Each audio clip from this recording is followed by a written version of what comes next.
Hey everyone. Is the mic audio alright?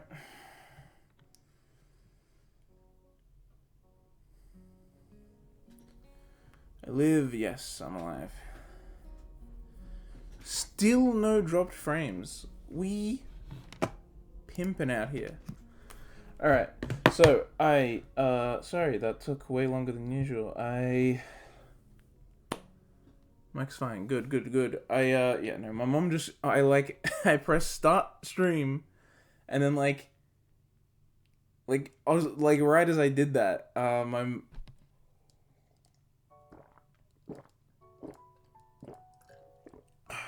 as I did that, my mom came home, and so I just went to say hi to her, but then turned into a whole thing, and she talked to me for a while. It was like, she found out some bad news, but it's whatever.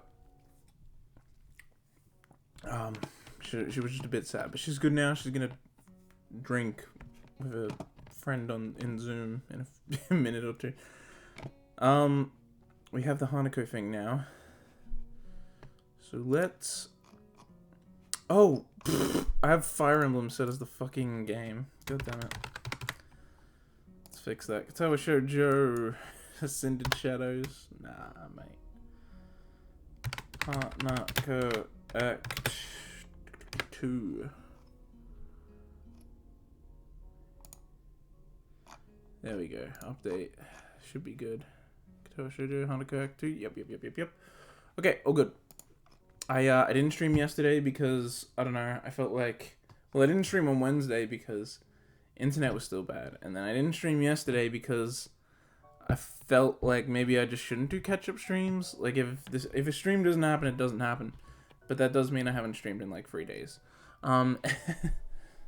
So So instead yeah, and then today I decided, you know what, just fuck it. So what if I'm dropping 4 frames? So what if the amount of frames I'm dropping is more than are surviving overall? Just keep going until people say it's too bad, and then I'll stop. If people don't mind, then it's not a big deal. Obviously, yeah, I want to take pride in my work, but if the people watching are fine with it, then it's not a big deal. It's not a big deal. So let's just get into it. This is the first line of Hanako Act 2. My alarm blares into my ears, only to be swiftly silenced by my fist. That's right.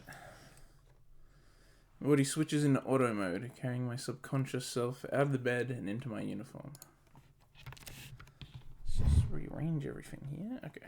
As always, my bottles of pills sit on my desk patiently, waiting for me to take them and pick out my daily dosage of medicine.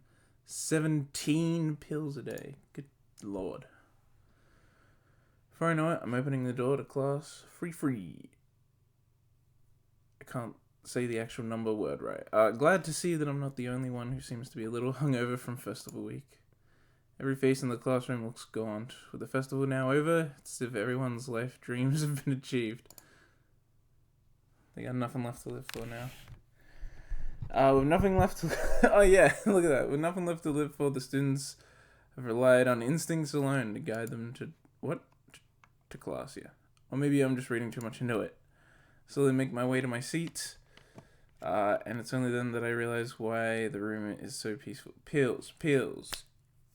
Poppin' pills.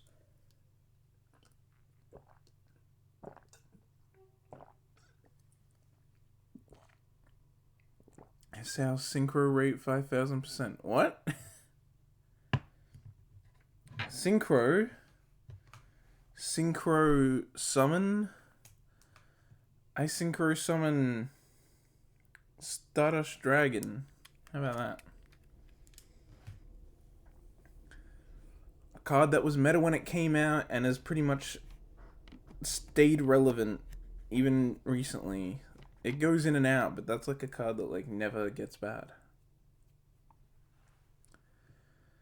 So I make my way to... Oh, right, yeah, I read this. The seats beside mine are blissfully empty. The world's loudest interpreter and the deaf has yet to arrive.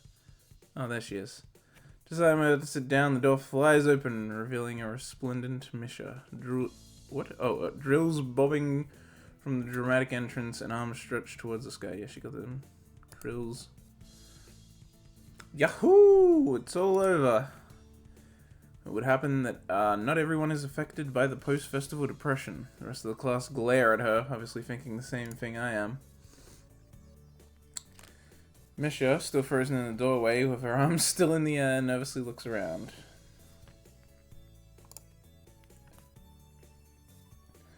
It's obvious that she senses the foul mood, but can't work out exactly what to do. Suddenly she jerks forward. Hey! As she stumbles into the classroom, she reveals Shizune, arms still extended from where she shoved Misha.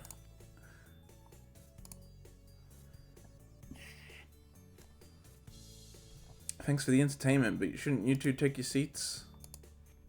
Still slightly embarrassed, Misha takes a few seconds to realize she has to translate. Oh, yeah. Shikchan says she's not happy with you ditching us last week. We were really busy. Is that so? What about the stuff I already did for you two? She says that only counts for council members. Since she declined, she doesn't owe you anything. Misha leans closer and whispers conspiratorially into my ear. Actually, I think she's just a little sore that you didn't spend the day with her. She's really thankful for your work last week, though. Something that she's being talked about, she now lightly wraps her fingers on her desk until Misha turns around to face her. Can't understand any of the fast-paced signing that's going on, but from Shizune's slightly embarrassed expression and Misha's poorly contained laughter, I can guess. While this exchange is happening, the door opens once again, but this time at a much more reasonable pace. Hanako quietly enters the room and pulls the door closed behind her. Peering out from under her hair, she quickly scans the classroom. Her eyes meet, and she suddenly stiffens. She closes her eyes, takes a deep breath, and then walks over to my desk. Good morning, Hasao. Morning, Hanako. You're a little late, aren't you? I was talking to Lily about today. Ah, so you've got a list then? We can leave straight after classes in that case. Sure. I'm looking forward to it. Hanako briefly flashes her embarrassed smile at me and then hurries off to her seat. I like Hanako a little bit, alright? Just a little bit. I still think she's painfully generic, and so obviously what many people think of as best girl. But, she's alright. She's better than I thought she did. I like that she plays chess. And I like that she's actually just, like, quiet, not like shy in the, like, dumb way anime characters are shy. Where they're just actually fucking idiots, and they just, like, go, like, they just can't even function as human beings. Like, she's more realistically just quiet, kinda. Rather than just incapable of functioning as a human.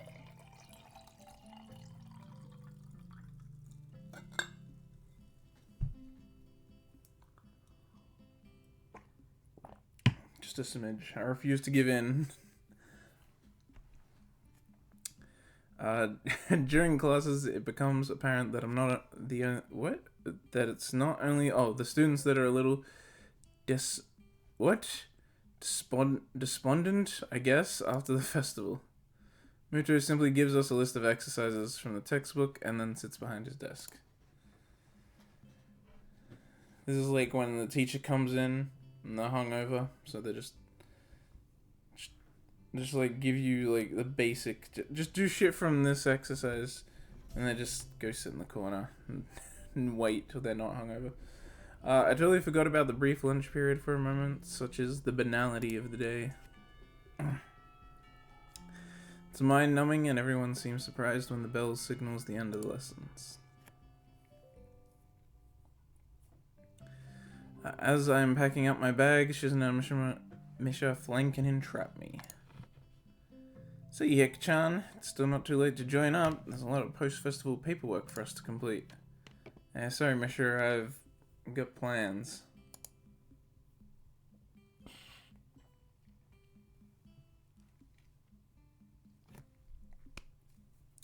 As if sensing the cue, Hanako appears behind me, holding a small bag and trying to avoid eye contact with the outside world. Misha's eyes open wide, and then she bursts into laughter. Mwahaha! You move fast, don't you, Hiki-chan? It won't disturb your date any further. Behind the roaring Misha, I see Shizuna taking far too little interest in the scene. I might be taking this the wrong way, but I think she's deliberately ignoring me. Feel a gentle tug on my shirt and turn to see Hanako's eyes fixed firmly on the floor. Let's get ya. Shizuna, Misha, I'll see you later. And I'm still not interested in the council. Spoil sport.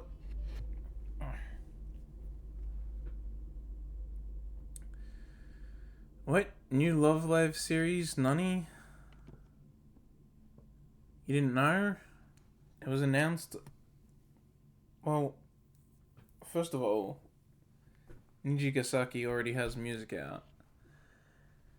And they've already been in... And they've already had a live as well. 4 hours ago. Yeah, but it was announced that it was coming in summer. And we already had visuals. So what was announced 4 hours ago? Is it on their YouTube?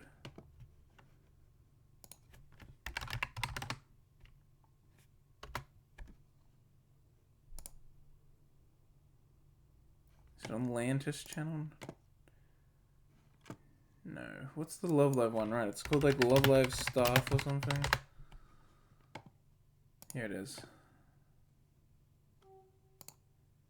Is this it? No, that was 22 hours ago, that last video. Honestly, it's probably on my Twitter feed. The TV anime, I guess. We already knew that was coming in summer. As of like...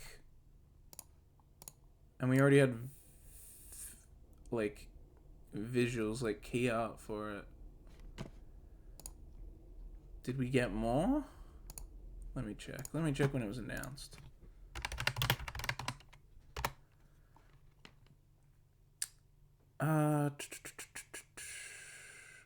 According to Sunrise, the new Love Live anime will air this spring and summer, and I posted that on May 2nd.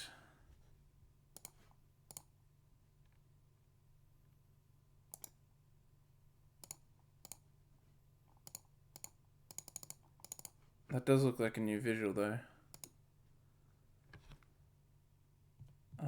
If I go to my Twitter feed, it's probably there. In conclusion, I hate Nintendo. That's what's on the top of my timeline. Great.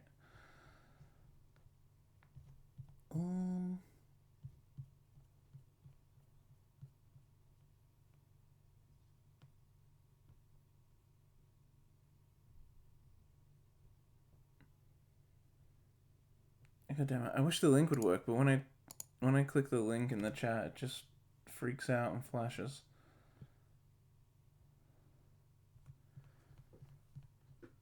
What's that? It's just Love Live. I'll just fucking go to Love Live stuff.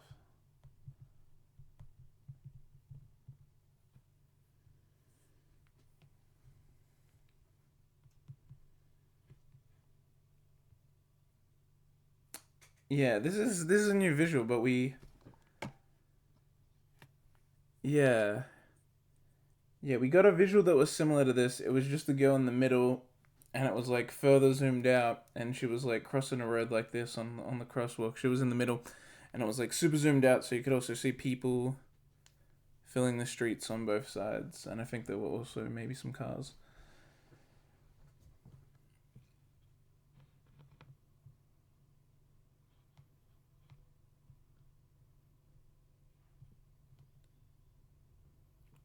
That's a new visual, I'm pretty sure, either way.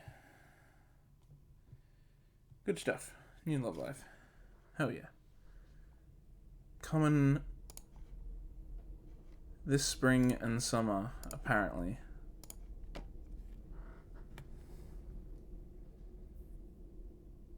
Tankuku. Chinese? Damn.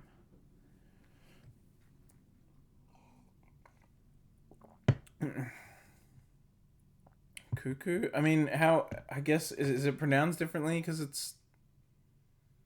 Coco? I don't know. I'm just thinking because Japanese Tankuku would be, I guess.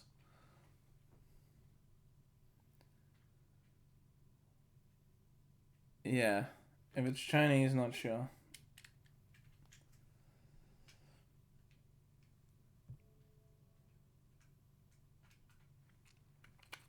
Oh, this is...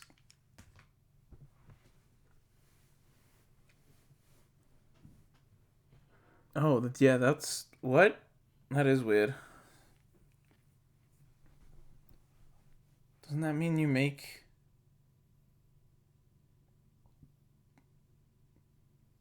I think that means you make, yeah, you put two U's in the romanization, I think.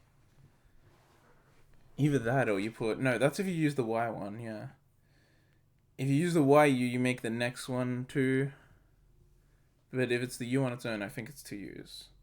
Maybe it's the other way around. And the Y one is you put two U's. And the normal U is you put two K's after it. Yeah, it's different from just a normal U. You either do two U's or you do two of the next letter. But since there's no next letter after the end, I think two U's is right.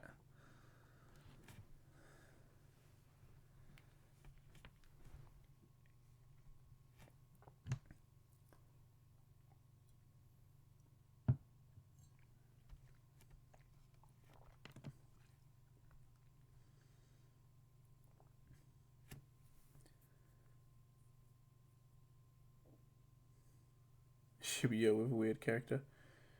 Too many Shibuyas out there. Yeah, you gotta make her a unique Shibuya.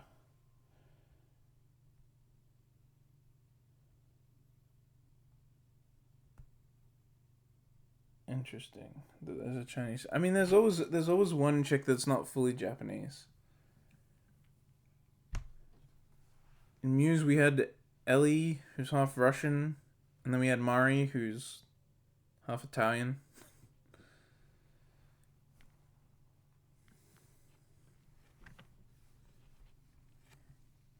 Oh, this is just turning into a Love Live discussion.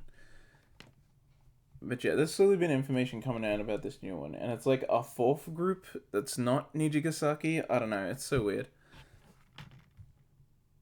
They're just going crazy Love Live. They're just like, what if we have two groups going at the same time, and also Aqua's technically isn't done either, so I don't even know. Misha and Shizune retreat into the hallway, happily singing to each other. Go to your stuff? Let's head off. Pivot to Idolmaster strategy. Idolmaster stream. Let's play Idolmaster now. Just add more franchises. I mean, yeah, basically that's what they do. It's like we got Idolmaster and Cinderella Girls and 1,000 bajillion lights on the stage, and that's two of them, and there's a web browser game in there too. One character for every fetish, basically. Gotta get them all. Although, I mean, I wouldn't say they expanded the fetishes that much going into Sunshine. It's like what? They had being Chuni, I guess, with Yohane. It's like it. Everyone else is kind of just a clone of someone. Floods of students pour out of the school gate and onto the road into town. It's a little weird. It's almost a scene from any other high school, but the illusion fades because of the occasional wheelchair or missing limb. Sunshine was playing it a little safe with the car. It really was. I guess maybe they feel like going... I mean, Nijigasaki isn't... I don't think it expands on the fetishes, but Nijigasaki is a lot better at just... Like, not everyone is like a clone of someone else. They don't have as much counterparts. It's just... I mean, some of them do, but, like, they're a lot more different and unique.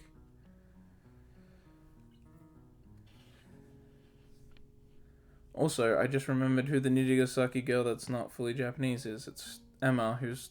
I don't even... Is she half Japanese? Maybe. But she grew up in Switzerland, I think. She's like a generic old-timey Swiss girl. And she got huge tits as well. Because not Japanese, which means obviously they have to have huge tits.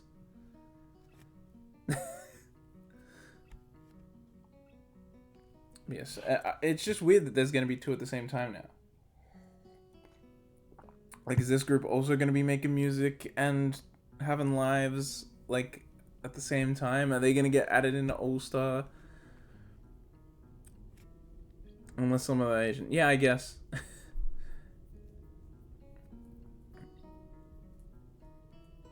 Asians are just like, what? Not from Asia? Huge tits and blonde.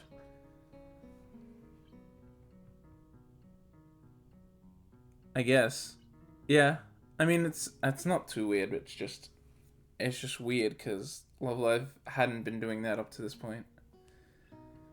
It was very much a start, end kind of thing till now.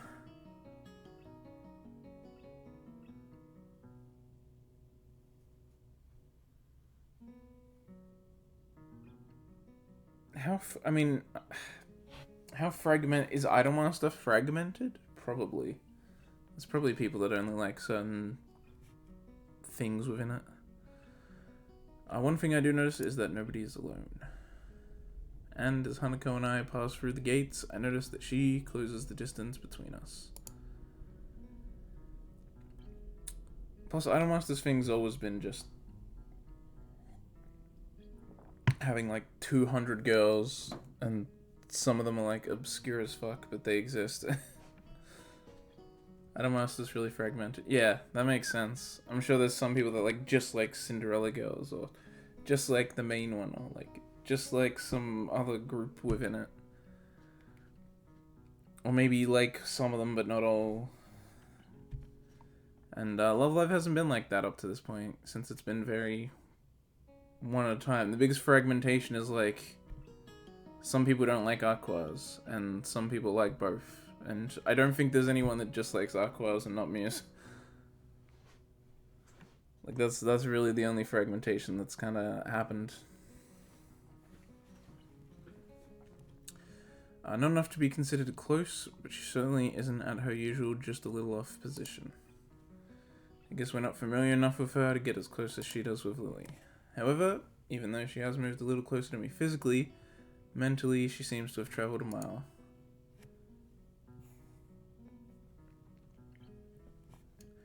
But now we have All-Star, so maybe it won't be so bad. Because Love Live All-Star, they can just like put the new group in. They can just add them into the game that already has all the other free groups, and it's like, yeah.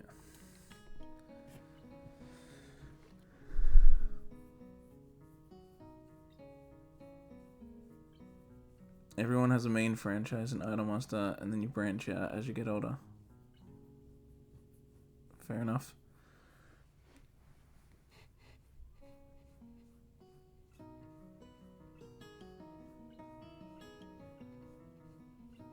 The other thing then is like, will these, now that they're doing this, will they end them?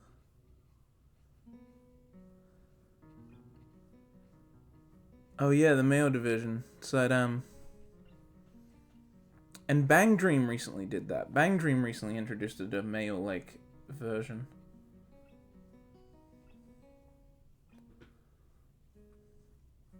As well.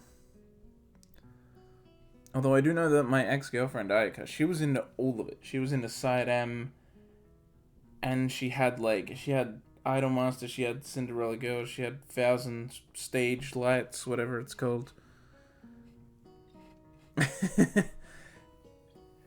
I guess, but like, I guess Ayaka's the only Japanese female otaku I've ever met in real life, but she was already in all the girl stuff too, because she was like, cute girls are cute. And then one time she was watching a Side M thing, and one of the guys that's meant to be the cute guy was like doing stuff, and then she freaked out, and then she's like, so cute, but he's a boy, it's not fair.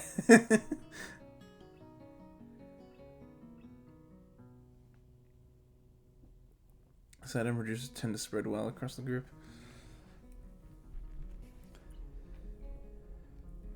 Saki-chan, is that the cute one? He was like small and had like a high-pitched voice. Naiko was saying it wasn't fair that a boy could be that cute.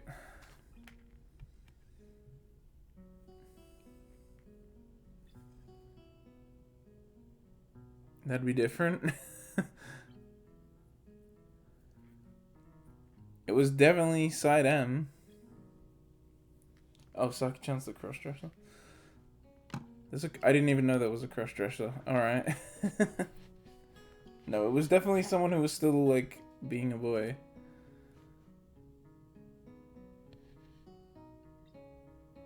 This is Shoujo group? God damn. Idolmaster's too expansive. I'm not at all in on the, I don't know anything about the Idolmaster expanded universe. I just know the very limited Love Live universe. It's not expanded yet. But I just wonder if they'll still make groups stop, because Muse stopped, and Aqua's, I don't think has stopped yet, so... If they're doing 2 groups, are they gonna just have them go forever, the way Idolmaster does? I don't know. The Cinderella Girls literally has 8-year-olds? I didn't know that. I thought they were like all high schoolers, or middle schoolers at least. I didn't know they had the lollies too. You don't think the Love Live groups would stop? No, I mean, stop and then make new groups. They did that with Muse. Got all ages 8 to 37. I didn't know it got that high either. Jesus. 37. That's like... How?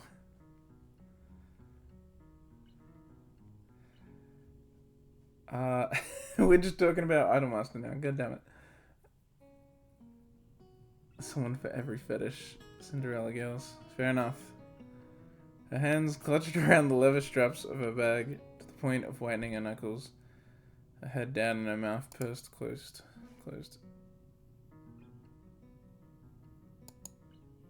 What is this?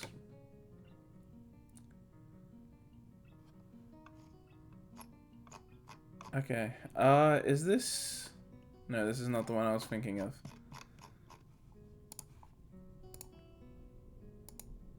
I read a doujin of an Idolmaster guy that was cross-dressing once, but, it wasn't her, so... Well, her or him. So, I don't know. Is there another one, or did they just make a girl a guy? I don't know. Or maybe they just made a different guy cross-dressed for the doujin, I don't know.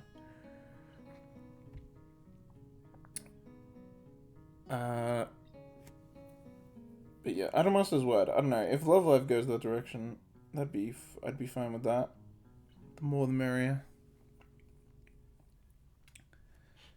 Yeah, probably. She almost looks like she's been walking into the principal's office for the first time. Try to stifle a giggle at the thought, but it is futile. What's the matter? Guess there's no point in hiding it. Sorry, for a second there it looked like you were getting in trouble. What do you mean? I think you need to relax a little. You're not going too far, and it's only students around, right? Right. It bothers me a little to see Hanako so worked up. You do this every week, don't you? Yes, with Lily.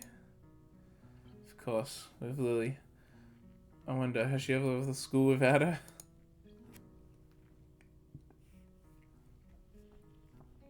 Doesn't seem like much at first glance, but Hanako's dependence on Lily is absurdly heavy. She can't even handle leaving the school without her. How would she even manage to survive if the two had never met? I guess I'll be Lily today then. Call me Oni-sama. One-sama? One. Right. Would she have found someone else to latch on to? And what drew her to Lily? Was it her lack of eyesight, or was Lily just kind enough to lend a hand? I wonder if anyone would have fit the bill. Well, I'm here. Besides, we're not going far. It'll be over before you know it. Hanako's knuckles slowly regain their color as she tries to hide a small smile, but the effort of that seems to prevent further conversation. We travel side by side down the winding road towards the town. The crowd of students thins as we continue along the sidewalk. Faster students rush ahead and less mobile ones fall behind, rarefying the crowd into nothingness. Also, the amount of viewers went from like 1 to 2 to 1 to 2 to 1 to 2 like a couple times while we were just talking about Love Live and Idolmaster. So there were people that just came in, saw us not reading the visual novel, and then just left. And they're just like, what is this weeb shit? I came here for other weeb shit. By the time we reach the convenience store, we are practically alone. Using me as a shield between herself and the attendant, Hanako moves through the narrow aisles, adding an assortment of items to her basket. Not my weeb. Weebs actually have... There's like a weird, like... hatred for Love Live from non-Love Live people, and I really don't get it. I don't get what's, like... Even people who, like, aren't in Idolmaster, like, feel the need to just praise Idolmaster without caring about it, solely to then trash on Love Live. I've seen it. I've seen it plenty of times. People that don't even give a shit about either franchise just going, hey, Love Live sucks, and I'll use Idolmaster to justify it, even though I don't care about either. It's really weird. Bread, milk, tea, thyme? What? So that was... What kind of convenience store sells herbs? People want to trash on popular stuff. I guess it is more popular than Idolmaster since... it actually, put the games out in other countries. But, you know, I guess some companies don't want money.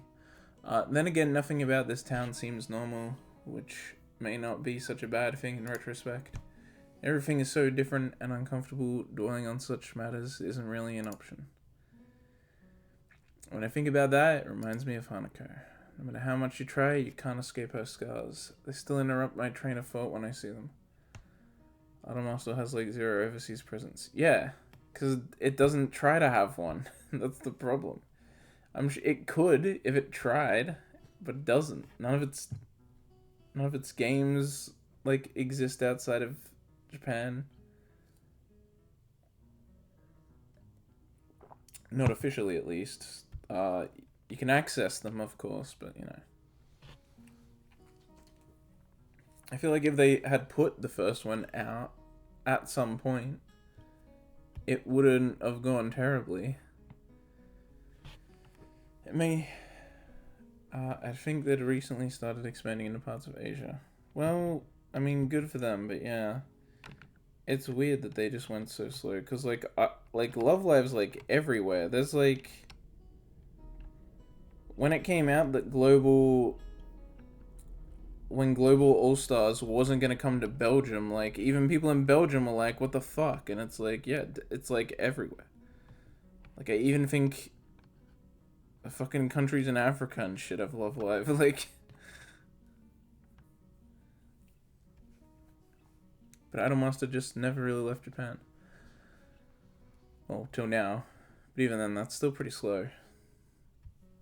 Just put it everywhere and it'll work. Because what was it? Even like... What was that game? I have my iPad right here, I can check. Right, Starlight Review Relive. Starts with the anime, whereas Idolmaster isn't at all like that, so it's not much of a surprise. I guess. Well, no, Love Live started as the actual group. They had their first live before they even had the anime.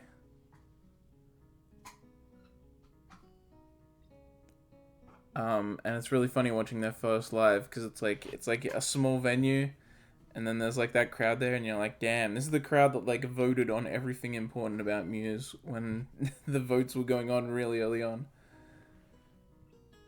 Yeah, that's where the anime is what like set Love Live off. And then they just kept the momentum because they got the app out, and the app was worldwide like before or around the time like season 2 hit. And so they just like grabbed the momentum took it, and now they're just huge everywhere.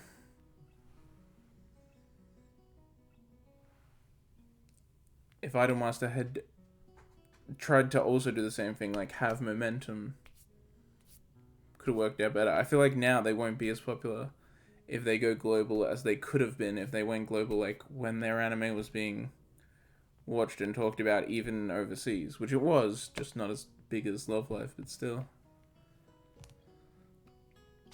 But yeah, like even Starlight Review Relive is like, what, it's got one anime series and now a mobile game. And when that went global, like everyone was talking about it online, so and that went global right away. Like it came out in Japan and went global, I think, at the same time or very shortly after.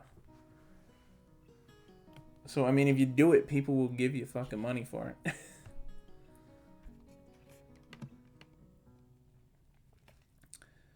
Whatever. Even if they went global, they'd be like, America equals global, right? Right? Australia? What's that? What's Australia? No matter how much you try, right. As much as I don't want to admit it to myself, I think I'm forcing myself to try to ignore them. Just like Magica Record. Where's Magica Record in Australia? Idolmaster continues to be gated to only high-level weebs. Look, I'm a high-level weeb. I'm just not gonna get a Japanese iTunes account and jailbreak my system to play Idolmaster weeb. Not that I am scar-free myself. The jagged line down my sternum will never completely fade away. I just have the luxury of being able to hide it easily. But, in a way, both of our scars remind me that we're all in this place for a reason. Hanako throws one last item into my basket, then sheepishly holds it out to me, along with a few banknotes. Could you... please? Takes me to understand what she's trying to say. Oh, you want me to pay for this? She nods but doesn't look up. Guess that this task falls to Lily on the usual occasion. Sure, let me just grab a couple things. Hastily, I grab a few essential items for myself and head for the counter with Hanako in close tow. The attendant gives me an indifferent nod as he scans in the items. I suppose just ignoring us is one way to deal with the anomalies of Yamaku. We must get a lot of students here, being the closest store to the school. Staff must all have their own way of dealing with us. Or maybe they don't. Maybe it's only me who thinks twice about my unique schoolmates.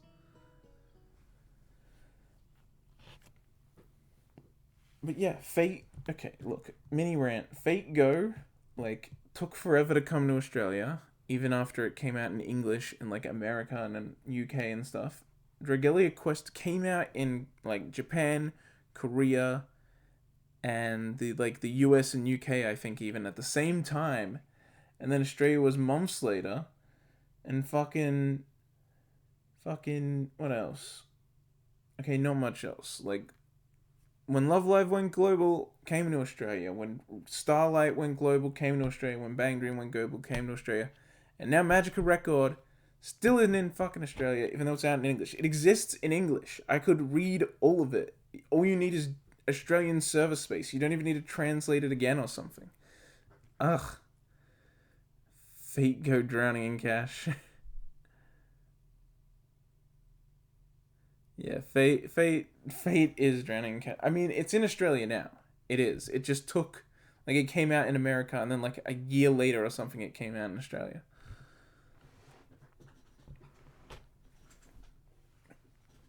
But yeah, Bang Dream, Love Live, Starlight, they all like came to Australia right away as they did to other countries, which is great. Fucking Fate and Dragalia Lost, like, waited forever for some reason. And now Magica Record still isn't here. Still isn't. It's annoying.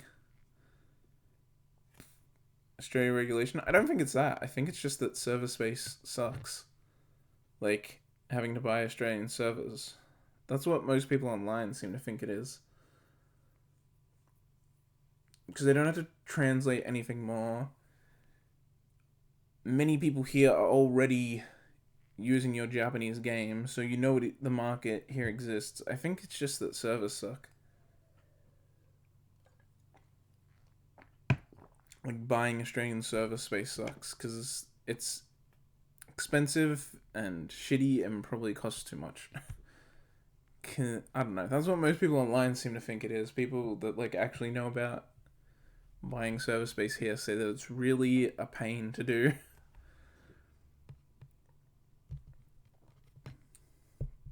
But,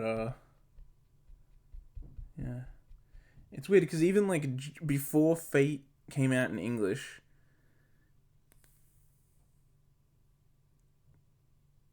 yeah, I think that's what it is. I think they don't think it'll make as much money to be worth buying all those servers. But I think they're wrong. Because I know people that play the Japanese version of Magica Record and have given money to it, and they would do the same for the English if it existed.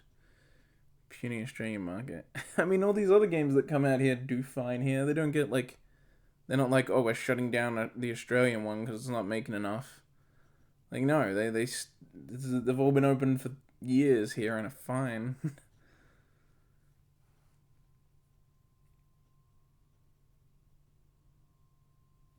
I don't know. It's dumb. At least it's not extra translation. Like, going to some other fucking country, you, like, need to translate it again, even.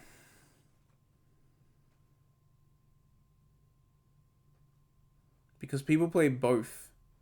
You think I'm crazy, but I'm not. People play both, and they spend money on both, and they're crazy people. I don't. I just wait till there's a proper Australian version. But there are people that play even more than that. There's some fucker I saw on Twitter who has every version of Love Live. Every regional version he has. And he plays fucking all of them, and he gives money to all of them. And that's why you release more versions. For the whales that'll fucking play both. Yeah, whales, there are whales that play both Japanese and English and give both money, and they're nut jobs.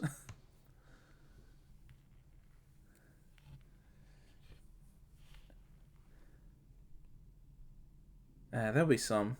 There's always some. And then there's the people that won't play both, but will either get the English and just start playing that, or they'll play both and maybe not give money to English, but still play it. And then there's people that aren't playing it now that'll get the English and maybe be whales for just the English that don't even play the Japanese yet. Those exist. There's those untapped people. And then there's people that'll just play the English without being a whale for it, like me. But that's still another player, so. They exist. They exist. I don't know. I do think I think it would be fine.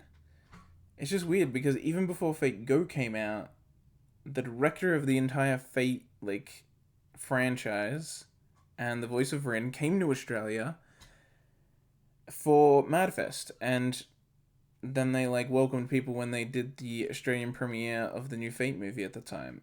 And when they did, the director of the Fate franchise said that as he was going around the convention, he saw people playing Fate Go, and it confused him. And when the translator said that, everyone fucking laughed. And then he was like, I'm not sure how you got that. Because he didn't know. And I'm like, so you already saw that people play it here. And then later when you brought it out in English, you just put it in America. Even though you've been to Australia and seen that the market exists there. I guess he's not the business department. But surely he could, like, you know, say, like, hey, I saw a ton of people playing in Australia.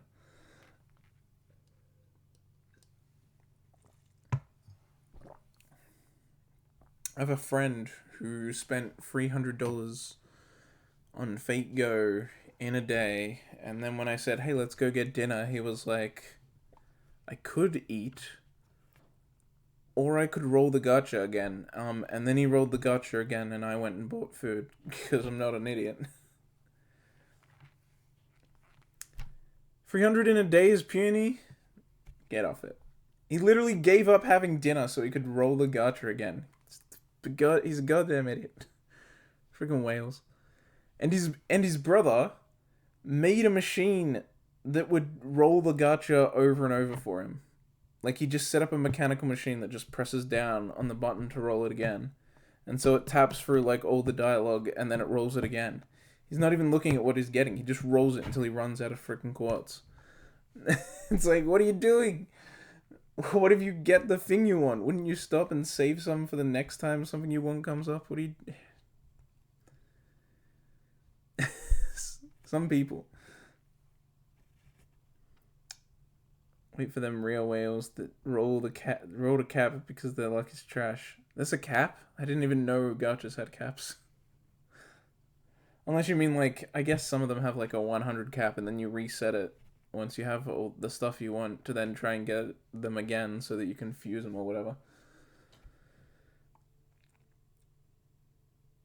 But the only ones I saw that ever had that were Yu-Gi-Oh!, Duel Links, and Mario Kart Tour.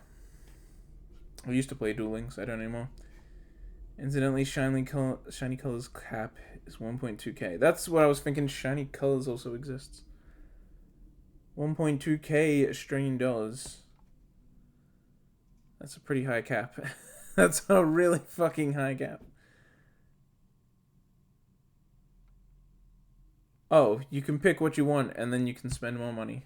I see. It doesn't actually stop you from spending money.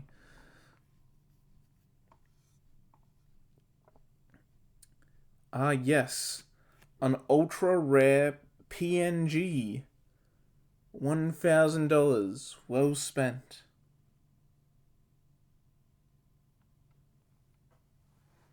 Five cards for full stats.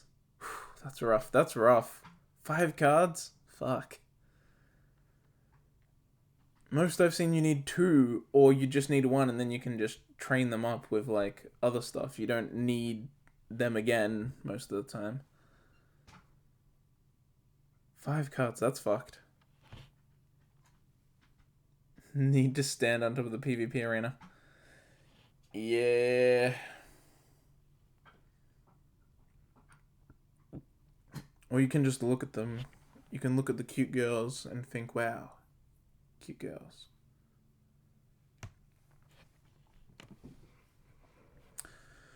Am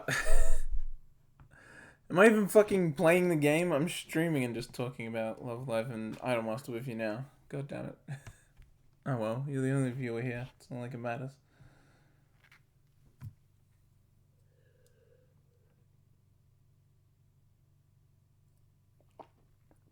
Yep. It happens every time in Review Starlight. They'll always, like, every now and again a gacha will come out that's just like got a character and it's like, this is one of the URs here, and they, like, specifically in the advertisement, like, have a thing on them that's like, they're good in PvP, and then everyone's like, oh shit, I need it. And I did it once. I did the first time it happened after launch, that there was someone like that. I rolled until I got her. I got her and I used her, and it was great in PvP. And then they did it again, and now I'm not good in PvP. But you know, there's too many events in that fucking game. Review Starlight, it's like impossible to grow in any real way because I'm constantly just grinding the events. Because it's like an event ends and then like 2 days later there's another event, and it's like, all right, I'll start grinding the new event. And then the event's over, and then I'm like, okay, and then, oh, it's the next event, oh shit, come on, I gotta keep up with the event, it's limited time, I have to do it now. And then I don't have time to grow in like, my actual growth, because I just have the one event character that I'm constantly rotating out of my party, that I'm grinding every time there's a new event. And you don't even play the game, because it's a mobile game. I just press the auto button and ×2, and then I wait. So the whole point of mobile games is to get better so that you can not play. So then you can not play to get better so that you can keep not playing it.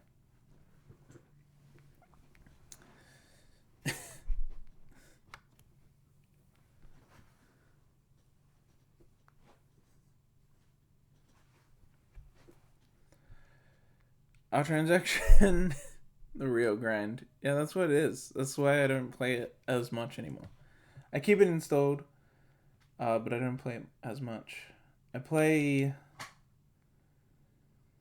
Bang Dream, Love Live, All Stars, Mario Kart Tour daily. I occasionally go into Fire Emblem Heroes, Mr. Love, Crossing Void, and Starlight, and then very rarely I go into Fate Go and the old Love Live, which is still getting updated, but most of my Love Live goes into All Star now. I barely fucking touch Fate Go, but I do have it. And I even have some subpar, well, fairly good characters. I just haven't trained them, but they're like good, but I only just I just have them fresh out of the gacha. Should I stream? Oh, I forgot. There's ways to like stream mobile games. I shouldn't do that. That's a bad idea. Donate and I'll roll a gacha for you. There are people that do that. They just sit there on the gacha screen and they just roll every time someone gives them enough money to do a YOLO solo.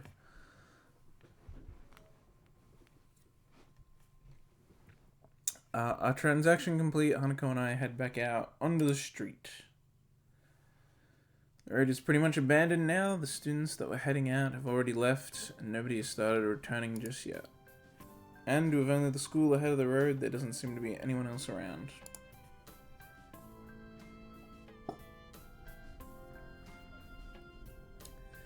The emptiness certainly reflects on Hanako.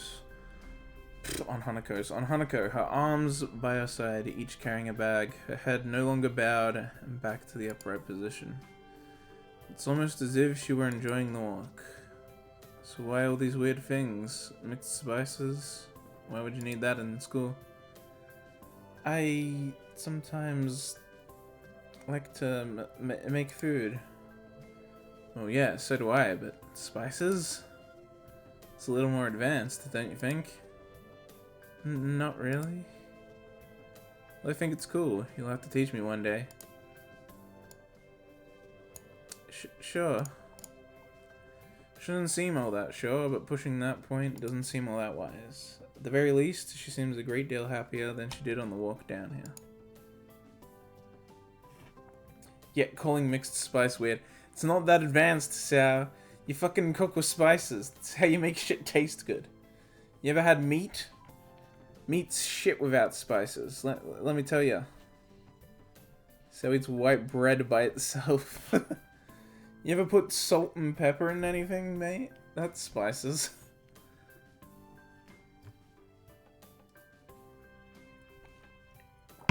Chicken without spices is like worthless.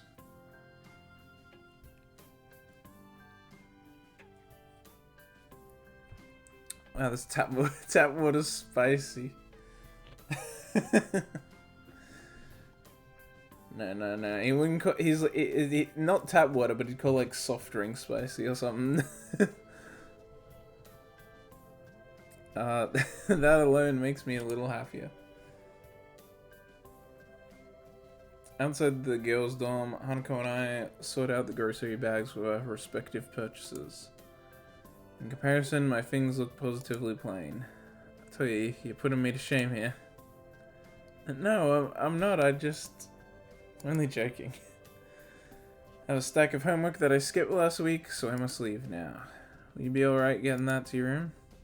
Yeah. Wow. Sal, I don't give a fuck if you got homework to do. Carry the girls' bags, you dick. Sure. Okay, then I'll see you tomorrow. Oh, he's got home. I got homework to do, so carry your own bags. What a bitch. We part ways, and I return to my room. Piles of papers sit upon my desk, begging to be completed. With the entire ruckus of the last week, I've barely had any time to catch up. Tried to keep up with my studies while I was in the hospital, but some of this stuff I've never seen before, even back in my old school. Was she? Are you sure? Why did they have to sort out their stuff then, once they got to the dorm? It's like we get there and we sort out our stuff, and now my thing looks plain compared to hers. And then he's like, okay, now carry your shit. Was she? I don't think she was.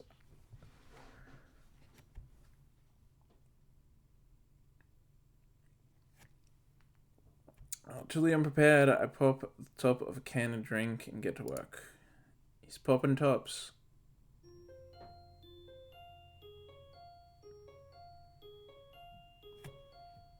Was she? Oh well. Either way. Well, then that's also a mistake. He should have been carrying them.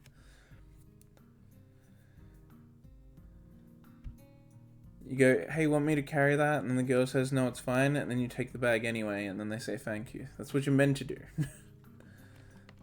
These are really starting to heat up. Wands to hands? What?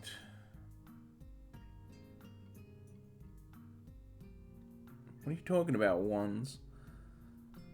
This morning I woke covered in sweat. By the time the student body starts leaving their dorms for breakfast and morning duties, the sun has taken full effect. Oddly, that puts me in high spirits. It's not even 8 yet. I feel that this day is going to be one of those pleasant, tranquil, warm ones. If I went at a school that considers every absence from class as a sign of a life-threatening situation, I'd consider skipping the whole day and just relaxing in the school gardens.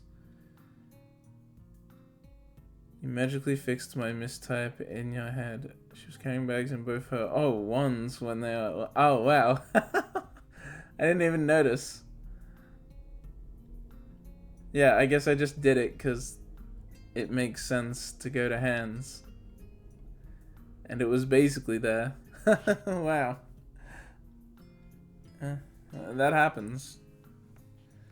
It's like the only word that makes sense to go there.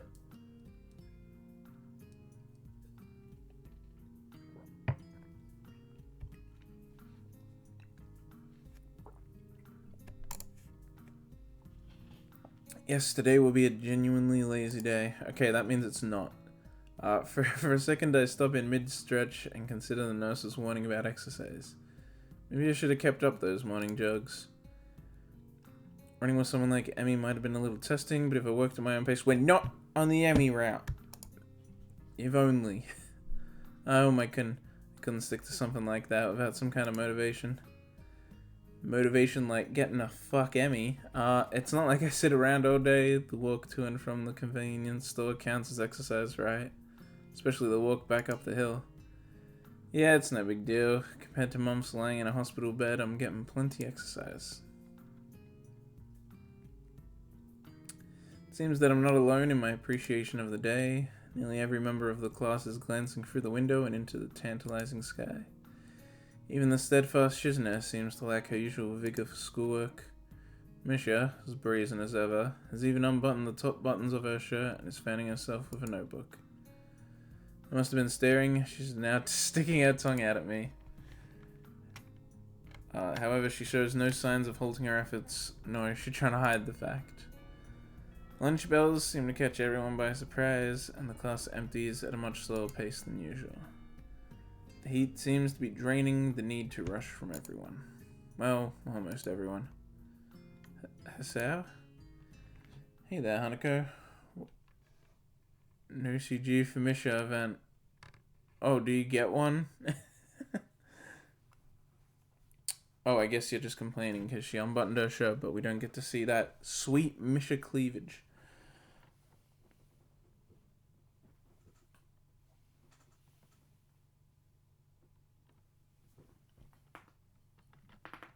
Oh, my neck. Did you fucking hear those cracks?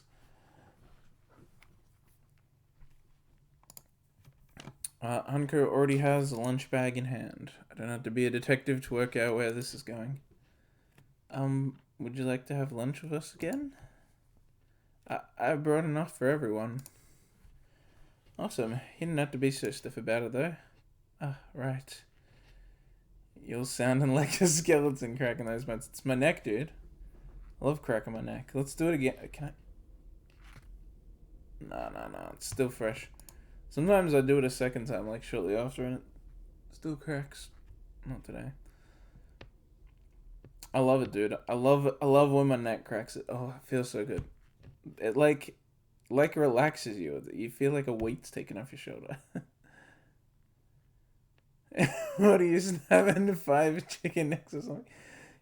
No, no. I just love it when it does that too. When it's not just one crack, but it's like multiple. It's so good. Such a good feeling. And then you just feel free afterwards. You just you're like your neck is is less stiff after you crack it. It's great. I take it we're going to the tea room, but please. And he said she'll meet us in there, so we should go ahead together.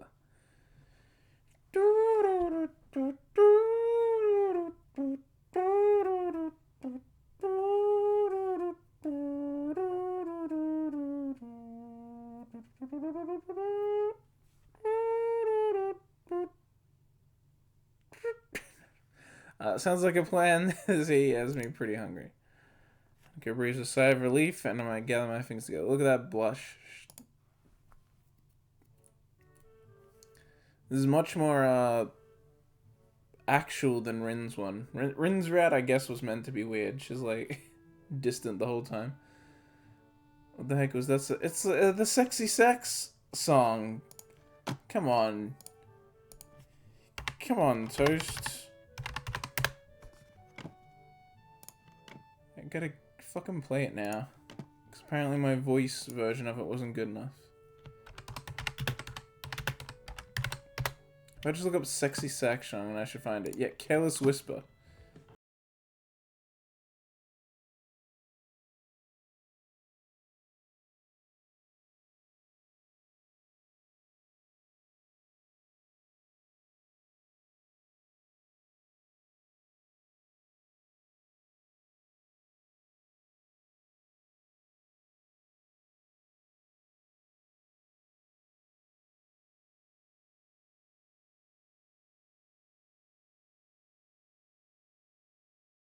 Get out of here, George. I don't need you. I just needed the sax.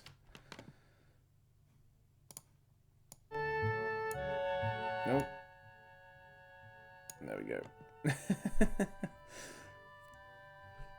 A little towards the end of that humming, I was hearing the Maple Story 1 theme. I can see it. I get. I see it.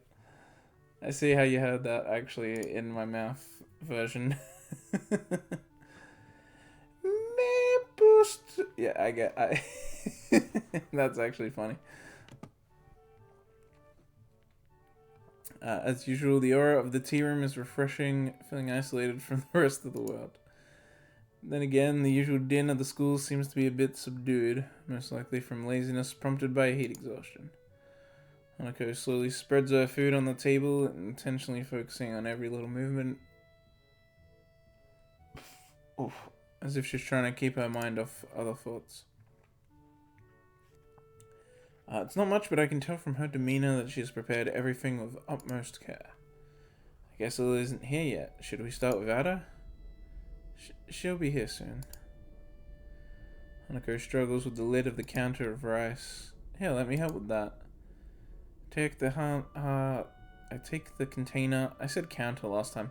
Container from Hanako's hands and try to force open the lid. Try as I might, it seems wedged shut. Let me guess, did you put this in while the rice was still hot? Yes, I was in a rush. I put the I keep going to say counter. Container on the table between us. I thought so. Looks like this is wedged shut. We'll need some hot water to get it open. That could be a pain in here. We'd get water everywhere. Well, in that case, how about I contribute to today's meal? Was Lily always that tall? Why is Hanako... I guess Hanako's like down, kind of? What the hell? She looks like a giant.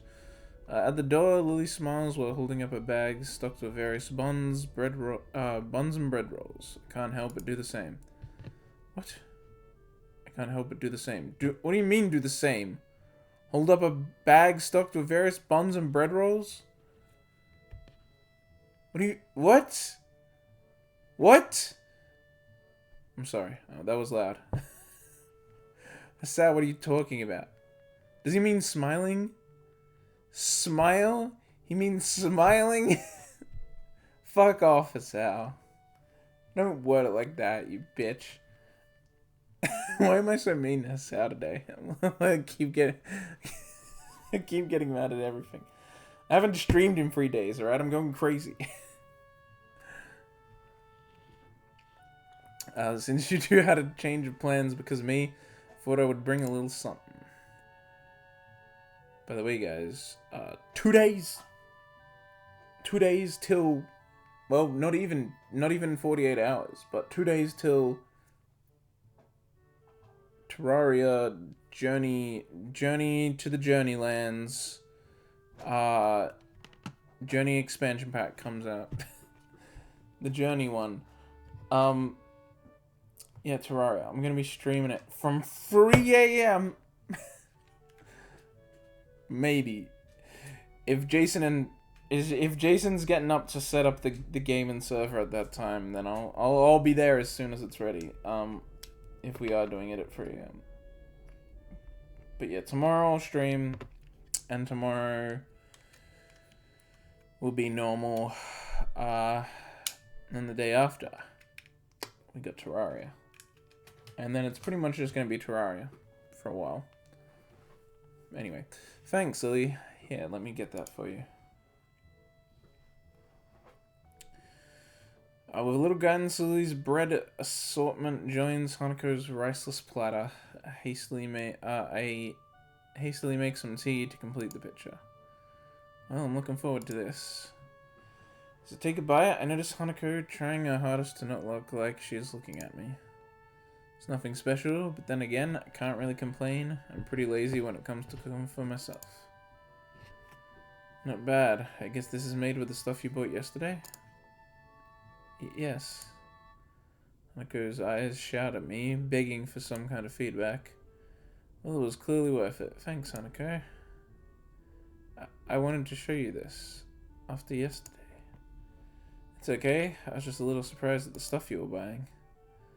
Hanako's always liked to experiment when it comes to food. I think it's good, most of the time. Except for the incident. Well, Lily's smile doesn't waver. The slight change to her tone tells me that things have not gone so well in the past. What are these flavors? Whoa, you put things in between bread? What is this? What? And you put butter on the bread? I just eat the butter raw.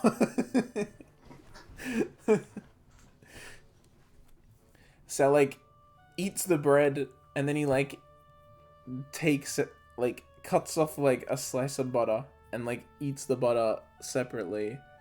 And then he, like, eats a piece of ham, and eats a slice of cheese. Like, he just eats them all separately. He doesn't even combine them in his mouth. He just eats them all separately. He just loves that wheat, man. He's getting that bread. He's a gamer. And now he's, like, perplexed. He's just discovered sandwiches. Although the original creation of sandwiches was because fucking Mayor Sandwich didn't want to get fucking meat juice all over his fingers. So it was like, what if I just use bread to, like, hold it? Like a trip to Flavortown. I think it was Mayor. The Mr. Sandwich who invented sandwiches kind of accidentally. I think it was a Mayor. It was either Mayor Sandwich or Duke Sandwich. Can't remember. Well, Lily's smile doesn't wave at the alright. And it's not like Hanako has many people to sample her cooking. Hang on, was Lily waiting for me to go first? She didn't start eating until after I said it was alright. A cheeky grin tells me that this was a deliberate action on her part. I'll have to try and work out how to get one over her in the future to make up for this slight. You will pay, Lily, for your actions against Hasao. A plague on both your houses. Hanako's too, I guess, because I said both. Well, it's good, and that's all that counts, right? Right. Lily, satisfied at not being the first to sample Hanako's creation, begins to consume the food in front of her. I find myself staring as I watch her chopsticks gently touch the plate, their tips delicately poking and tracing to quickly assertion the position of the food as she dexterously picks it up. One might think she were a child playing with her food, if not for the situation, though she does it with such care and such care, but also thoughtlessness? What? Is that meant to be thoughtfulness? Not thoughtlessness means, like... Or does he mean, like, because she's not, like, thinking about it and just able to do it easily? That's a bad word to use. Simply how she eats this kind of meal. Not wanting to miss out, I start filling up myself. Yeah, I got that, like, eventually, but it's like... Still a bad word for it. I wouldn't use that word. I don't think anyone would use that word. Except for this guy. Hanako takes a different approach, waiting until Lily and I have our hands clear before quickly snatching up her snare. What? Snatching? Oh, snatching up her share. Tefabled. Welcome to the stream. How you doing? O/. I agree. I agree with your O/. Before long, the containers are empty, save for the still shot rice container. Thank you, Hanako. That was filling. Doing good. Currently reading a VM myself. Hey, I'm always like,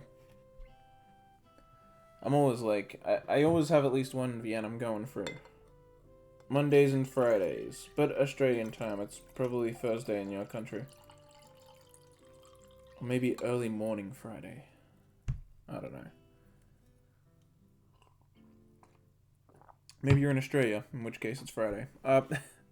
No, thank you for the bread. Yes, it would have been a disaster if not for that. What a ASMR. Reading wonderful every day down the rabbit hole. Now I'm in CA. CA? What is that? California? Canada? One of those. Probably. California. Okay.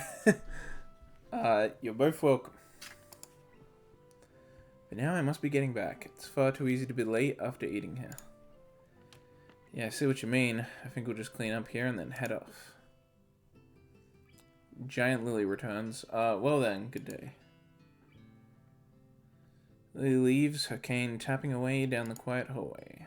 Hanako and I quickly pack our things and stay seated, waiting for the bell.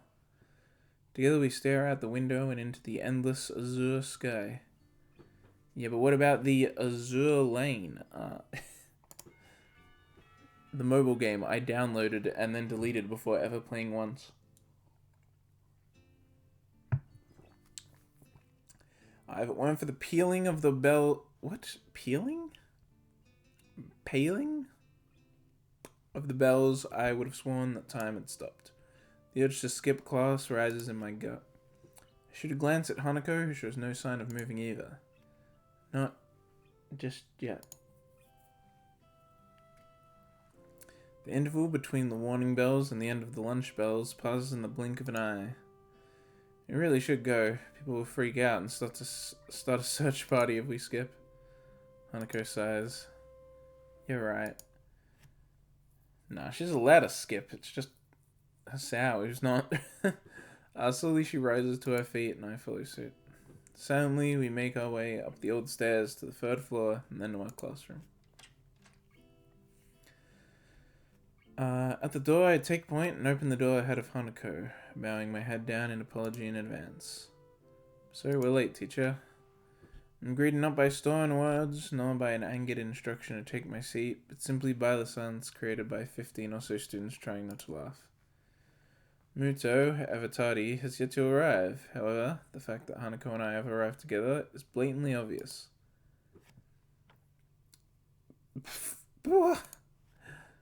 Make that about 14 students trying and 1 student failing. The lovers return. crazy, guys. Yeah, thanks. He can calm down now. I stepped through the door and realized that Hanako was firmly pressed against my back, hiding herself from the class. With my steps coming closer to my desk, she eventually breaks from me and stiffly walks to her own. Her efforts to mentally block everyone's presence from her mind are written fairly clearly on her face. Misha Wario confirmed. Wahaha.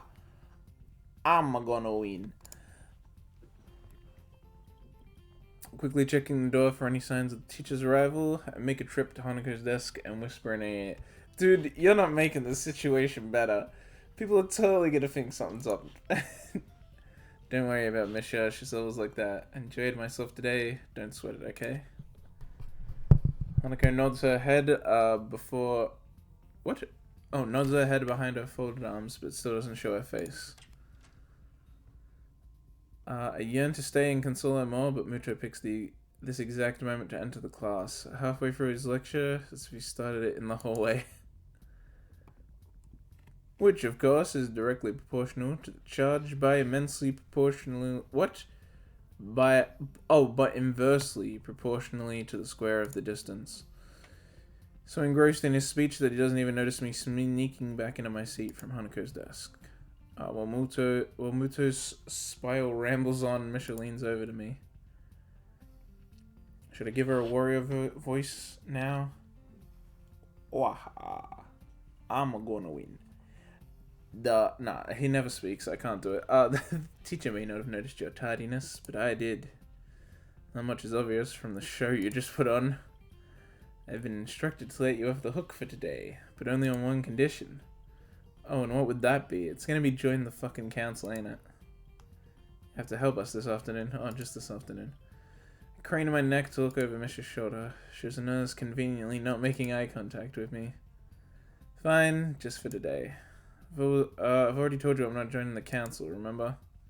Of course, doing so should be considered, considered? She looks down at a notebook, obviously looking for a place in a script. Under duress, and hence would be against regulations. How very strange of you to be considerate of the regulations now. I think should be done by the book. It's just that the book hasn't been written for every situation, so there are times when it can be ignored. And yet you two wonder why no one else wants to be in the student council. After poking her tongue out at me, Misha returns to her workbook, and we battle our way through the latter half of the school day. Before I can even stand up, Misha and Sujina have placed their hands on both my shoulders. Hey, I said I'd help out, damn. This is just insurance, Hasao. Insurance. Hasao? Hanako timidly tries to leave the room by circling around us, and I suddenly realize that this may be my one chance to escape. Oh hey Hanako, what's up? Ooh, Shizuna's onto us. Hey, what makes you think you've got time to chat? Oh, relax, this won't take long. Sorry Hanako, you were saying? I was going to the library and I thought... Hanako's thumbs dance around each other and her eyes flit around the room, looking everywhere but at us. Sorry, Hanako, but Hasao has to come with us. He's got work to do. Oh, but you can help too if you'd like. So how about it, Hasao? Ooh. I don't know about this. I don't like either of these options.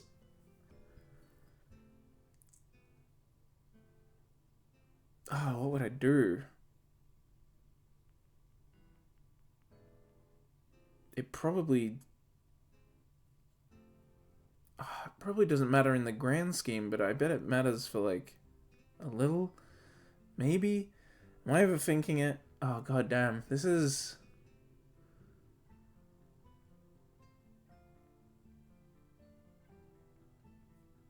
I don't want to do either.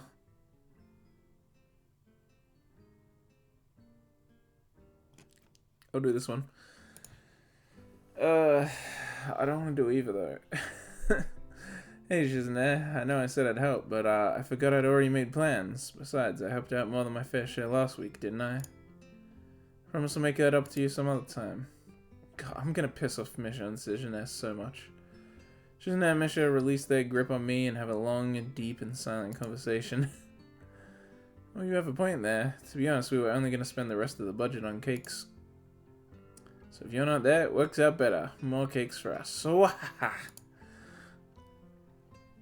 I'm gonna win.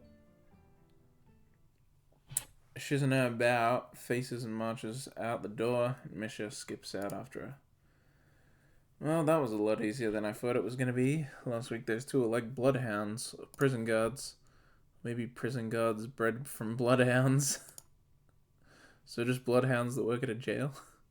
I can't believe I just thought that, let alone saying it out loud. I think I need to move away from Kenji.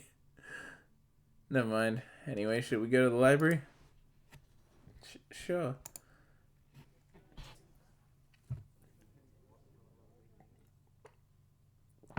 Well, that must go, because Misha thinks we're, like, dating. And, I mean, maybe we are. I don't know. Hanako follows me through the still crowded halls to the library, using me as a shield. As soon as we are through the door, Hanako bolts for the counter, where Yuko is stacking books. Before I can catch up, Hanako has whispered something to her. You'd find that non-fiction, but I don't know where exactly. If you want, I can look it up. Never mind. Yuko, what's all this about? Oh, it's Sao. Hanako was just looking for a book on... nothing. A book on nothing? It's the non-fiction section? I was just... She had a glance at Yuko. She looks like she's about to burst from the pressure of keeping Hanako's request secret. On romance... I mean, probably. Yuko, what did... Chess. She's looking for a chess book. I make a mental note to maybe it's actually chess. I make a mental note to never entrust Yuko with any important information. Yuko? I actually thought it would be like... I actually thought it would be like a romance thing. I'm sorry, Hanako, it just slipped out. Well, it's not a secret anymore. Come on, I'll give you a hand. I should really brush up on my skills too. Yeah, it's actually chess. Okay. Yuko disappears behind the counter in shame as Hanako and I wander into the depths of the non-fiction section. Poor Yuko. I know there's supposed to be a system for categorizing these books, but I don't see how anyone can decipher it without spending half of their life researching it. Hanako just wants to beat Hisao over the head with a chess piece.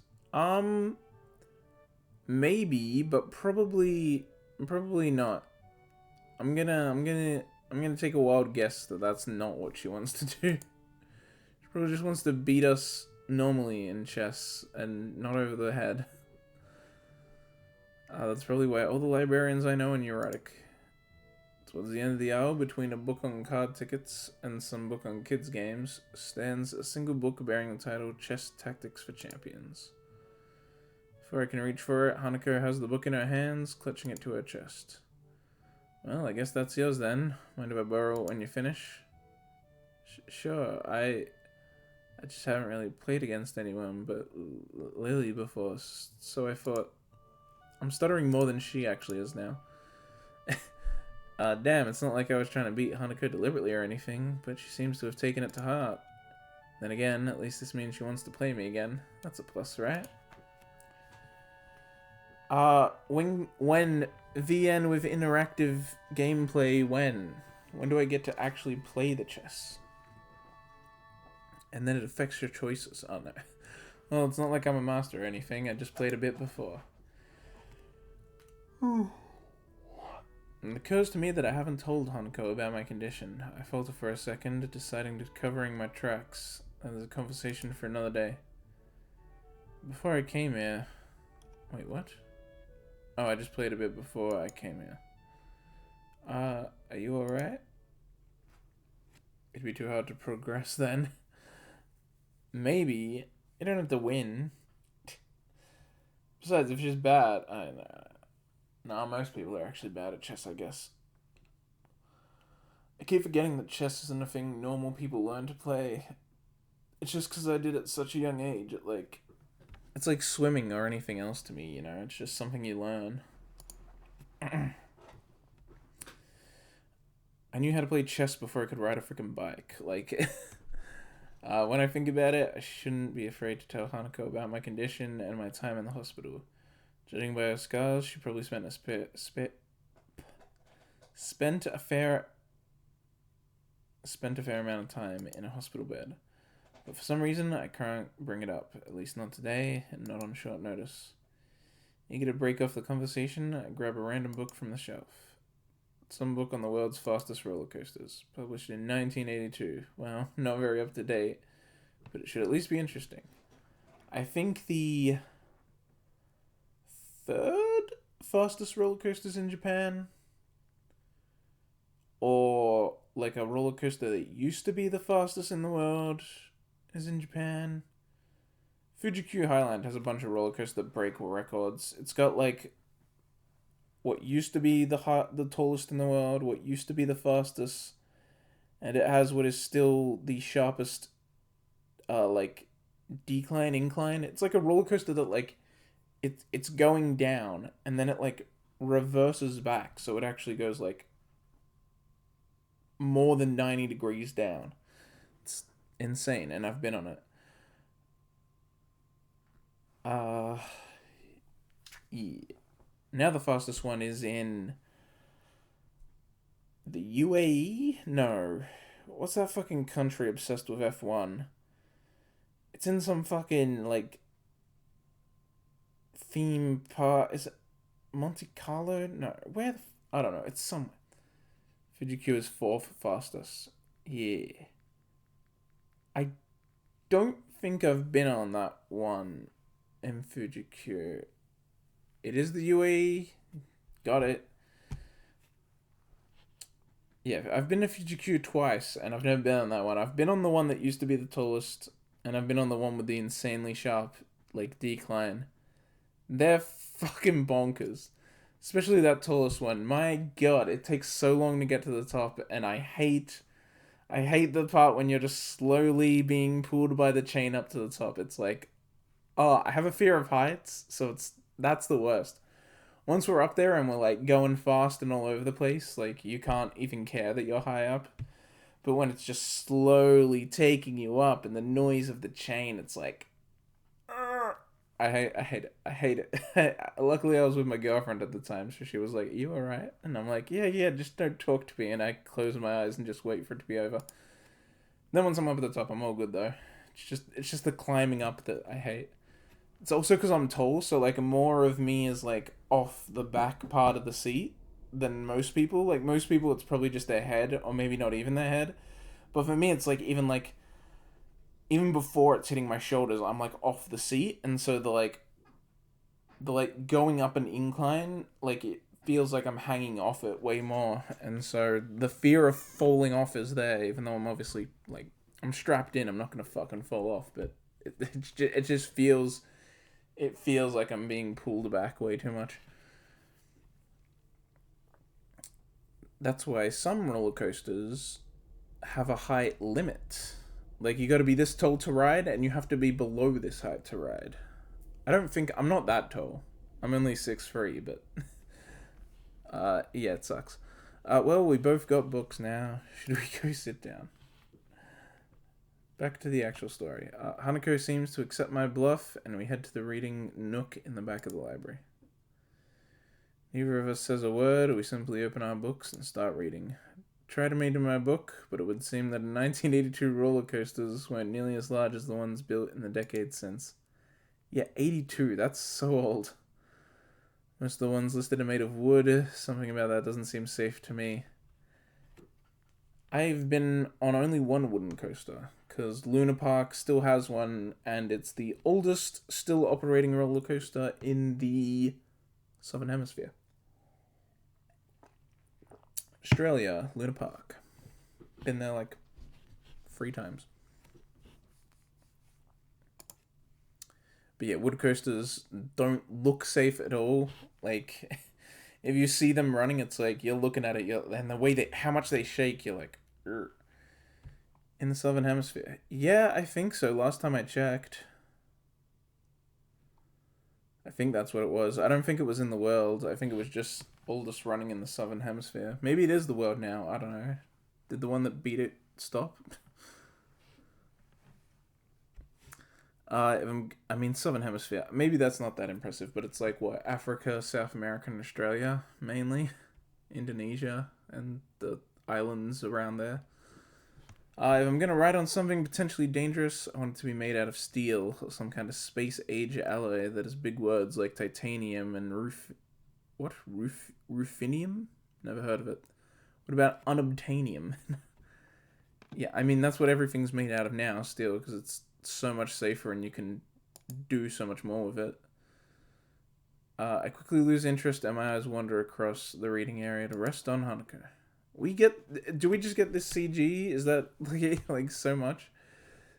This one just comes up all the time. Hanako seems absorbed in her book, flicking back and forth through the pages, as if confirming what she just read. I wonder if that's actually effective, or if she's just overloading herself. She unconsciously brushes her hair from her face, temporarily revealing her scar tissue.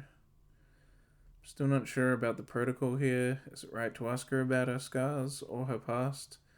How long was she in the hospital? Does she still visit the doctor? These all seem like the questions that you'd ask someone who just transferred to your school, translated into the local language. But to date, no one has directly asked me any of them. Well, except Rin. But I don't think I should use her as a guide to proper social behavior. For the time being, I'll just keep my mouth shut. If someone wants you to know something, then they'll tell you. Trying to force the issue might drive Hanako back into herself.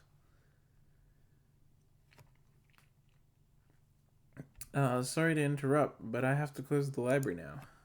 Already? It's been like 5 hours. Oh, only 2. Nearly 2 hours have passed. Do you want to check out those books? I can do it on the way out. But please. I'm drawn. I'll drop this one back on the way, though. It wasn't as interesting as I first thought. Hanako marks her place with a slip of paper and stands up. The girls head to the counter and I return my book to what I think is the right shelf. Yuko scans Hanako books with practiced precision, yet still manages to fumble it. Oh, there you go, third time lucky. Since this is a non-fiction book, you can only have it for a week. That's okay. Oh, I guess people need it for study, possibly, non-fiction books. Guess that's just a category-wide thing. Yuko shuts down the library's computer and herds us out of the door. I didn't think it was this late already. But you're the one that told us you had to close. Yes, but I know, but that was before I looked at the time. We'll see you later. Yuko bolts down the hall, her handbag trailing behind her like an awkward streamer. Awkward streamer? Me? Stremmer? I'm not awkward, but I'm a stremmer. It's me, guys. I am attached to Yuko. Hell yeah. I wish. I guess all librarians really are neurotic. Stremmer. Strem. Huh? Never mind. I was just thinking that I've never met a librarian that can organize their time, no matter how good they are with their books. Oh, I know what you mean. Hanako smiles in amusement. It wasn't meant to be a joke, but I must have reminded her of some other librarian or something. Or something. I have to get back. Yeah, me too. I didn't realize it was this late. Thanks for letting me hang out with you. No problem. Come into my door and tell me... Dom no more. I'm going to my dormitory room now. Anyway, so do you mind if I tag along? Okay. Okay, sets off ahead of me, and I need to jug a little to reach. Aside. Sorry about that yawn. We walk through the gardens, eventually arriving in front of the dorm buildings.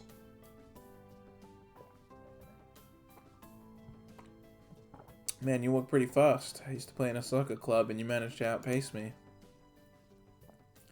Kind of regret saying that. It has less to do with pace than with the fact that my condition has significantly worsened my fitness. Hanako's reaction is odd.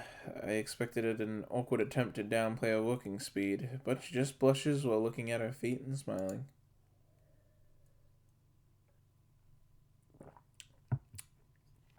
The sun hangs in the air between us. That happens often around Hanako. Feels slightly different than usual this time. After a few seconds, I try to break the silence. Here you go. See you in class tomorrow. Sure. Hanako waves a short goodbye before pushing her way through the dorm's doors. I stand and look at them for a while before making my way to my own dormitory room.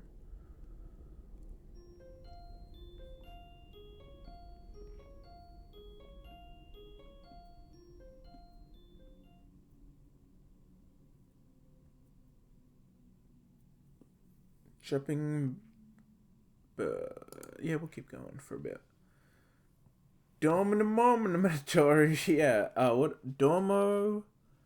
Mono. Normatory. Dormo.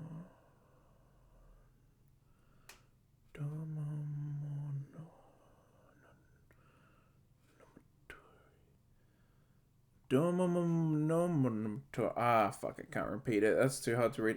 Normally, this would be a great time to reflect upon the beauty of nature. But it is 6 a.m. That's early. Covering my head with the pillow, I slam my face in the mattress, hoping that the impact will send me instantly back to sleep. Futile. I toss and turn, but sleep simply won't return to me. Alright, nature, you've won. See, I'm getting up now. Lack of sleep weighs my mind down. There's only one remedy for this: a nice, hearty breakfast. Imagine waking up at 6. You should instead go to sleep at 7. No, don't go to sleep at 7. Only I'm allowed to do that. It would be nice to be the first person here, to be the first to dig into a piping hot pile of food, to sit wherever I desire. It would have been nice. But even my exceptionally early start has put me behind the most diligent students. Guess there are quite a few people that have early starts here for one reason or another. A group of students in sport clothes huddle around one table, eagerly discussing game plans in between inhaling great gulps of food. Scattered around the hall are a number of bleary-eyed students, probably suffering from the same ailment as myself, noisy birds. And of course, there are the people that actually enjoy getting up this early, the ones with their bags stuffed with textbooks and completed homework. It's hard not to despise people like that, even more so when you're tired yourself. Picking out a familiar face from the thin crowd, I head towards the nearest table. Lily sits alone, delicately feeling her way around a small plate of eggs with her fork. It's almost a shame to interrupt her in her clockwork movements. Wonder if this is how a blind person zones out, simply moving to predetermined patterns learned over the years, just like how a sighted person would eat while reading a newspaper. Good morning, Lily. I didn't expect you to be here this early. Oh, Hasai, you startled me. I didn't know you took breakfast this early. I don't. This is an exception to the rule. I'd greatly prefer to be late to school than early to breakfast. He gives a small sigh at my admitted tardiness as I begin eating my food. It doesn't take long for me to lapse back into her previous mindless nibbing. Each short motion lacks energy. I suppose this is similar to letting your eyes wander while performing any ordinary chore. But after a few repetitions of the find food, eat food cycle, Lily puts her fork and dabs her lips with a napkin. So, do you mind if I ask you a question? Damn, all I want is a little food and about 4 hours of sleep, and nobody says, can I ask you a question for a simple question. But you just did ask me a question by saying if you can ask one. So funny. That's what I do to people. They're like, can I ask you a question? And I'm like, you just did. Sure. Does anyone ever say no? You've used up your one question for the day. You just did. It's over. That's your one question. Imagine that. Imagine, like, can I ask you a question? And you just go, no, you can't. Stop talking. This conversation's over. Bye. And you just don't let them ask. It'd be, like, such a pain. Because no one says, can I ask a question so that you actually respond. They just do it to let you know they're about to ask a question. Do you think of Hanako as a friend? Huh? This seems like a leading question. I guess so. Why do you ask? You can ask it, but I won't answer it. Oh, that might be worse. That's cruel. No real reason. I don't have another... I do have another question, though. Why is it that you think of her as a friend? This is well above my level. What is she expecting from me?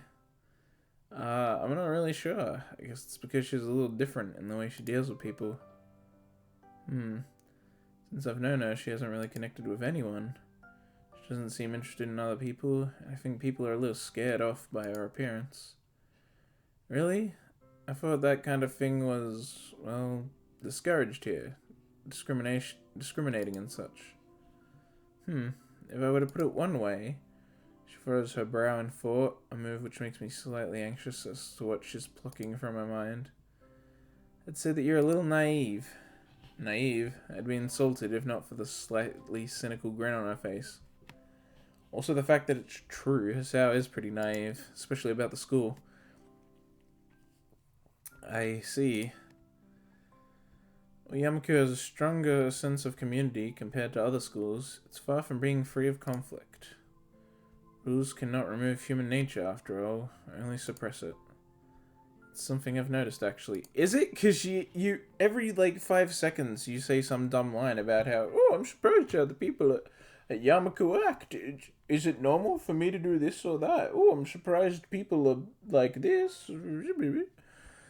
Just little things, like how certain people in cliques avoid each other in the hallways. It's no different than my old school, really. Even Lily and Shizune could be considered bitter rivals, even though they both seem like fairly accepting people. Well, at least the Misha-tinted Shizune does. Who knows what actually goes on with those, with her fingers and behind her glasses. I guess you're right, but when I first came here, everything was a bit of a shock. I kept on making mistakes, or at least thinking I was making mistakes. Like when we first met and I said, I see to you. I don't know if that was considered rude or anything, so I tried to just put it in the back of my mind, treating people any differently and that kind of thing. So I didn't. I told myself that Hanako and you and everyone else was just normal, and I tried to ignore the obvious. I talked to Hanako as if she were any other person, and so we became friends. At least, that's how I think it happened. But you know, I feel guilty just from saying something like that aloud.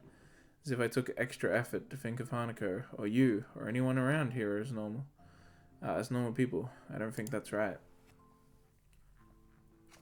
So, I think you are naive, but I also think that you are a good person. It is perhaps one of your better traits. I suppose? I can take that as a compliment. Tell me, are you free tonight? Oh, yeah. If you don't count homework, then I'm as free as a breeze. In that case, would you care to join myself and Hanako for tea? I don't really have that much money at the moment, so going out isn't really... Oh, I didn't mean going out. Just here, this evening. You can access the classroom in the evening here? No, that's not what I meant. Hanako and I often use my room for tea parties together. Please feel free to drop by after dusk. Oh, hell yeah! Tea party in the girls' room. Oh boy! Is it gonna be like in the anime scenes where you walk into the girls' room at night and they're wearing cute pajamas? Is that gonna happen? Are they cute pajamas? I need to find out. No, that's not what I meant. Right, I read this. Sure, I see no problem with that. What's your room number? 225, room 25 on the second floor. Okay, sure. Well then, I'd best be off. I have class representative duties to attend to after all. Let's go, boys! Cute pajama CG better happen until this evening, so yeah, catch you later. Hang on, was I just invited to a girl's room after hours? Yeah, is that even allowed? Probably not. Hell yeah. Let's go. Threesome with Lily and Hanako. Tea party and then threesome. Totally what's gonna happen. There is a curfew here, but I've never heard any rules about visitors in the dorm rooms. Even still, this is enough to get my sleep-deprived brain jump-started. Hell yeah. Add that to the lukewarm breakfast and you have one hell of a pick-me-up. I grudgingly go to class, still a little excited at the prospect of breaking the rules. I feel a little like a kid planning to sneak out of his window at night. Well, maybe that's going a little too far, but when you compare an invitation to a party to 6 or to 6 or so hours of lectures, I know which one wins. Monsieur and Cisionaire do little to relieve my boredom either. For once, they seem determined to actually complete Muto's assignments. It's because I brushed him off earlier. Nevertheless, the day eventually winds to a close. I hurry back to my room to wash up and comb my hair. Thankfully, I don't run into Kenji. Dude, he's... Oh, yeah. Could you imagine Kenji? He'd, like, tell us to, like... He'd think we're being lured into a trap. Before long, I am leaving the boys' dorm. Nervously rap on the door mark 225, checking my watch once again. Is that you, sir? The door is open. You can come in. CG time! Liz's voice slits through the door and soothes my nerves. We're sneaking... Oh, yeah, Kenji, what... There's a covert operation behind enemy lines. This is the first time I've been invited to a girl's room after dark. Even though I know there is no ulterior motive behind this invitation, it doesn't stop my mind running wild with possibilities. Let's go us out. One guy, two girls. That's the name of the porno we're filming. In a dorm room with a tea set. No, that's the full name. That's a porno name right there. One guy, two girls in a dorm room with a tea set. Those are the tags. When I put it like that, it sounds a little dodgy. Giving a small sigh to steady myself, I gingerly put my hand on the handle and opened the door, craning my head to see inside. With a tea set. Is it? I knew it! I predicted it. Fucking called it. Cute pajama CG. Here we are.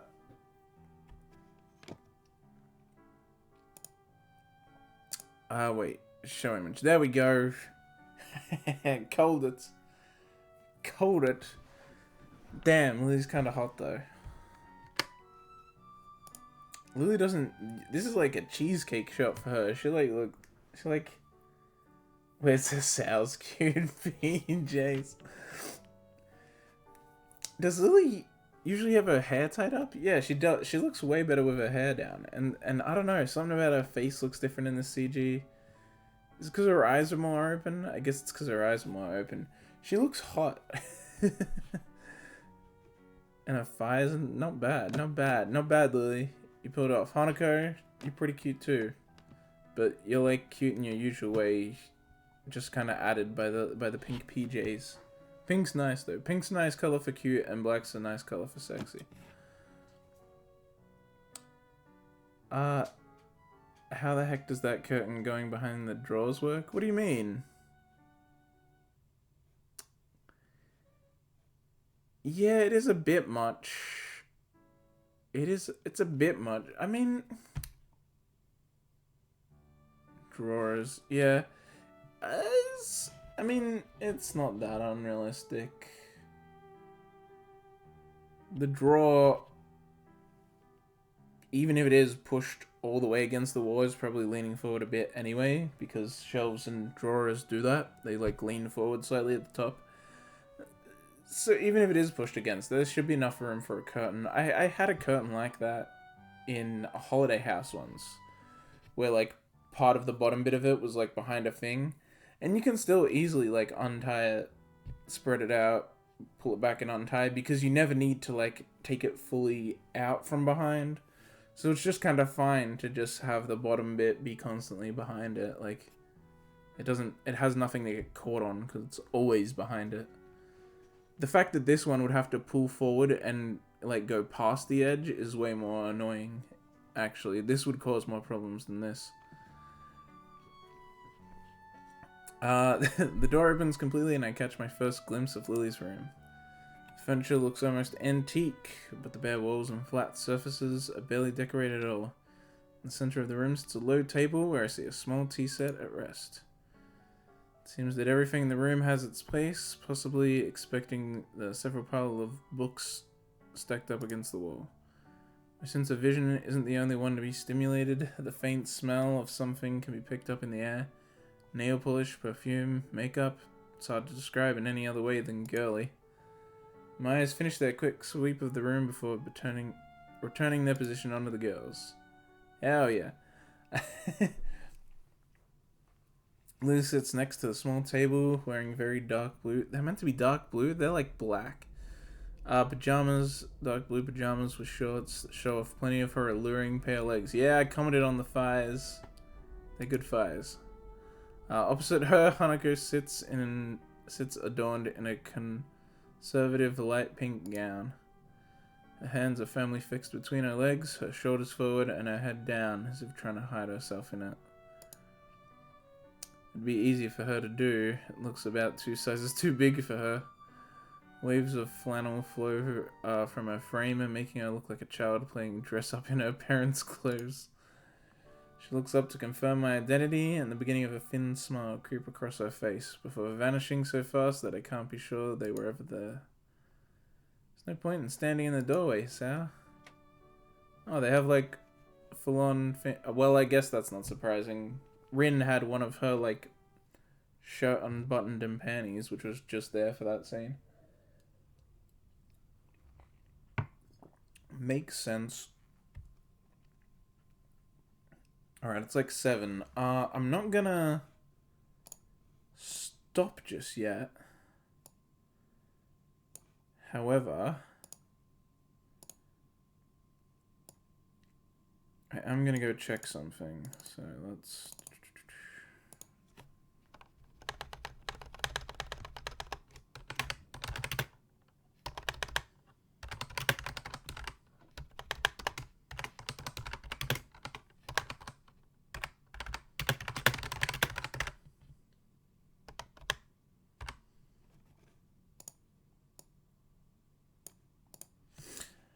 I'm going to take a short break. I may finish as soon as the short break's over, because I need to check something. But I may or may not be in a position to continue it, or end it now. It's been 2 hours anyway, so it's fine. And I will... Schrot. Yeah, you could see it live as I was typing it, which is... you can see my weird way of typing. I'll be back.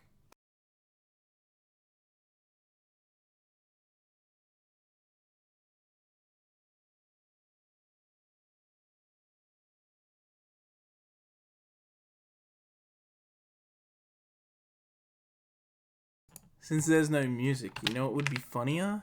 If I played waiting music.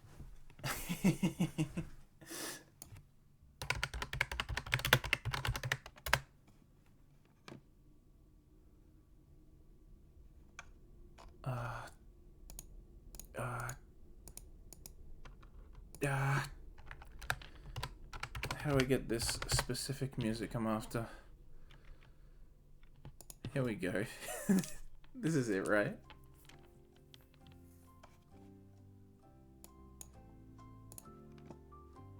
There we go. Have some Jeopardy music. I'll be back.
Stop that.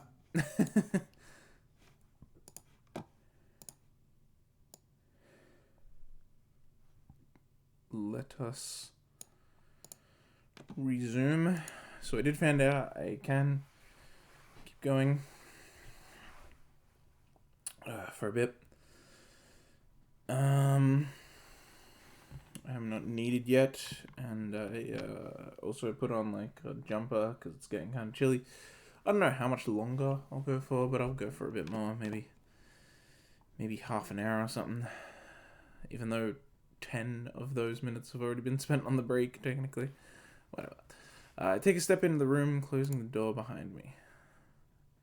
My, I'm afraid this really is a small room for the three of us. Would you like to take a seat? Slowly walk to the table and sit down, trying my hardest not to disturb anything along the way. Also can't help but steal a quick glance into Lily's top. Quick glance into Lily's top as I sit. Hell yeah. To be robbed of sight would be a most terrible fate. Oh, now how about some tea? Hanako, could you pour some? What? Oh, could you please pour? Sure. Sal, would you like? I'd love some tea. Do you need a hand? No, I'm fine. Thank you. Lily finds it difficult to resist a smile at her companion's nervousness, something I can't really blame her for. Been a tiring day? Yeah. I relax at my place, opposite of the cabinet. To my left is a blue-clad Lily, and to my right sits the pink Hanako. It's like I'm on a route for both of them. Like I can't imagine this scene, like, being much different on the Lily route, minus maybe some dialogue later on in it, but, like, this just feels like it's both their routes at the moment. The tea set on the table looks cute as well as practical. Painted red with a floral motif. It looks odd when contrasted with Lily's plain but generally sophisticated looking furniture, which leads me to think that Hanako might have picked it out. There's a slight ting when Hanako accidentally clips the teapot on the cup as she's pouring. Yo! You guys get the Eira ting all the time when I pour water into my cup. Let's have it right now, Eira ting. Hear that? Yeah.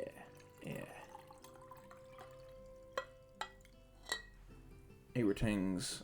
I actually needed to refill it anyway. She breathes in sharply. She must be really nervous, as it's not the kind of thing anyone would worry about. Water ASMR. I need to set up, like, that real content. I should do, like, an ASMR stream at one point. Vision novels are good for that. I can just whisper talk the whole thing. I can just. She breathes in sharply. She must be really nervous, as it's not the kind of thing anyone would worry about. You know, that good shit. Hanako quivers at her mistake. It's okay, Hanako. There's no need to be nervous. Hanako seems to find some confidence in Lily's reassuringly soft-spoken words and deftly pours the next two cups. Here you are, Asao, Lily. I read that in the Lily voice, mostly. Whoops. Hanako carefully places a cup and saucer in front of Lily and myself. I could get used to service like this. Pajama service. Asao wants to go to a pajama-themed maid-esque restaurant, but it's Pajama Girls. That probably exists. Thank you, Hanako. Yeah, thanks. You're welcome. Lee searches for a cup, and upon finding it, sips delicately. I do the same. The tea tastes somewhat better than the tea we usually have at school. This is nice. It's so different from any tea I had before. Looks like you picked the right one, Hanako. You've done well, even if it was a bold move. Hanako's smile returns, redoubled. Even with her brightened face, her shy smile couldn't be called anything but cute. I'm glad you like it. Hanako, finally beginning to relax, sips from her cup. Something about this makes me think about Lily's question at breakfast. Why am I friends with Hanako? Lily seems genuinely concerned for Hanako's well-being, but it's not like I can do anything to help her. As far as I can tell, her scars don't hold her back physically, and everyone I've met seems to have overcome their disabilities to some extent. I mean, isn't she shy because of them? Like, that's holding her back to a degree, like, some degree at least, and it's because of those. Like, it's not direct, it's more indirect. Her being, what do I call it? Hindrance, like, I don't know. I don't have any ulterior motives to hang out with Hanako. We just share similar interests. Isn't that enough? So, Hisao, you enjoying yourself? These words break me out of my reverie. Right, reverie, that's a word. Lily's words break me out of my reverie. I, like, read that correctly and then realized it was a word by reading it. And I take a second to reconsider where I am. I'm in a room with two girls in their bedclothes. This is something to be enjoyed. Yeah, it's relaxing. Almost like I'm not in school anymore. Do you do this often? Quite often, but not as often as we make tea in the school building. Considering they do that nearly every day, that's not a big surprise. They drink a fuck ton of tea. What are they, Thomas?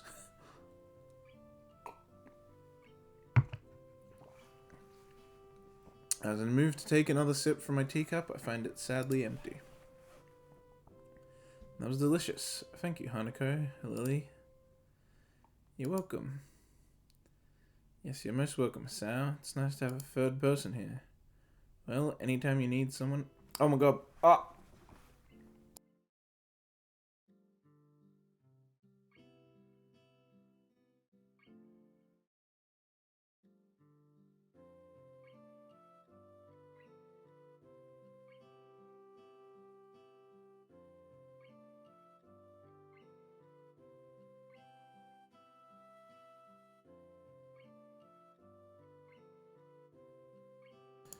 Oh, sorry about that. That was like something like I like went to talk and something was at the back of my throat and it messed me up and all of a sudden I had to cough. I found a pajama cosplay prostitution business. That does not surprise me at all. Also, streamer dead. Yeah. I had to cough, so I had to I was like, oh shit, because I couldn't talk properly with this thing caught in the back of my throat.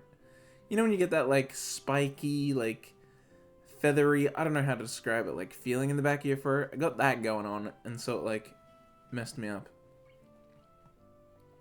I wonder if there was, I don't know, something. The water should be fine. It's fucking Australian tap water. We have some of the best tap water in the world. I don't know why I'm worried about what's in the water. Well, anytime you need someone to fill that position, I'm always available. Always.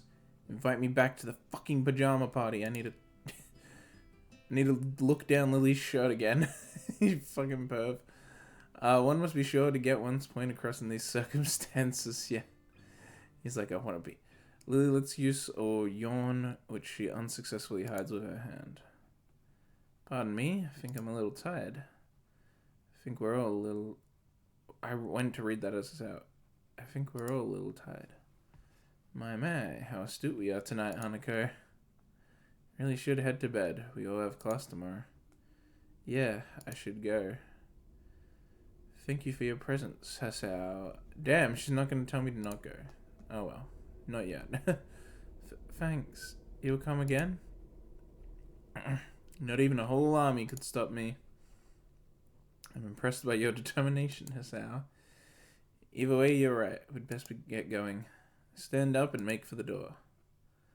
Hanako gingerly stands up behind me. I stop and face her. Are you coming with me? Hanako instantly blossoms in a full blush. Not... This room isn't... It's okay. I was only joking. Oh, okay. Good night. Good night, Hanako. Good night, Hisao. Night all. And with that, our tea party finishes. I'm still not sure what it is that Lily wants me to do for Hanako, but I don't want to let her down. I'll wait until the door is closed behind us before turning to Hanako. Hey Hanako, you know, you don't have to be nervous around me or anything. I mean, We're friends, right?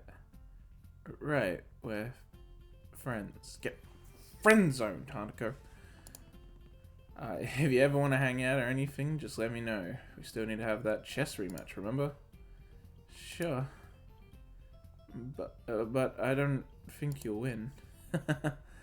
Wouldn't be any fun if it was easy. Hanako seems to give a muted laugh, but she could have just as easily been exhaling. Good night, Hisao. That Hanako quickly retreats into her room located next to Lily's. Is that a... Okay, I thought I saw a spider, but... What was that? I like saw something in the corner of my eye on the wall. Or like on my monitor. Whoop. Is there any? No? Okay. I don't know what that was.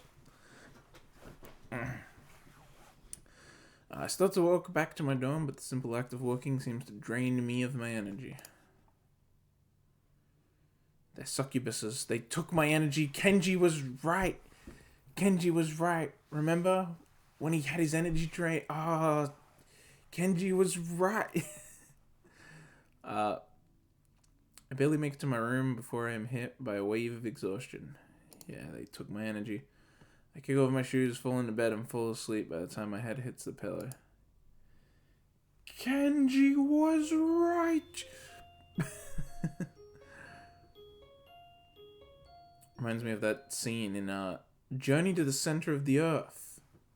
Max was right. I pull my door closed, ready for another day of classes. I saw that movie while it was still in theaters 3 times. It used to be my favorite freaking film once upon a time. It's not very good though. It's kind of subpar, to be honest. Sleep well? Oh no, he knows. Kenji's sudden arrival makes me jump, and I narrowly avoid butting heads with him. I know he has poor eyesight, but he knows who I am now. Does he still have to stand this close? Oh, yeah, like a baby. Damn, why do people say that? Have you ever heard a baby sleep? They scream all night, every night. Babies don't sleep well, ever.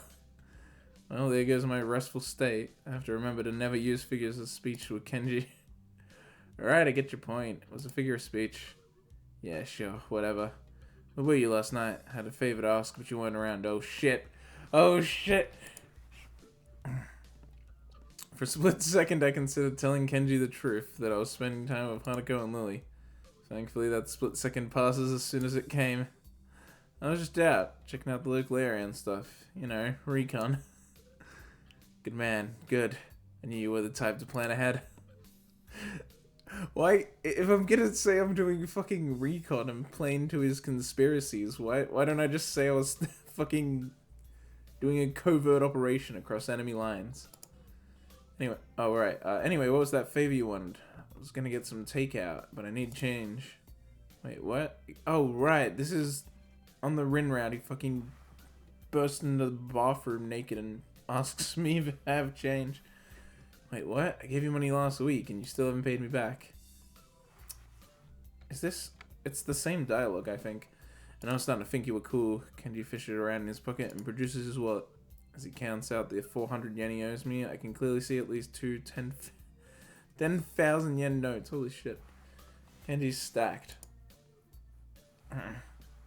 Hey, what the hell? Why are you borrowing money off me when you got that much cash?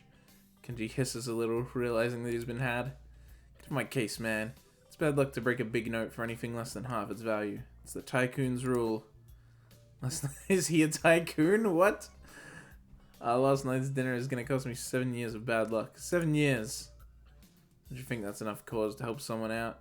I'd get a shorter sentence if I just stole the stuff. My common sense screams at me to say something to him, but thankfully, I restrain myself. Arguing a point like this with Kenji would just lead to further and more complicated discussions.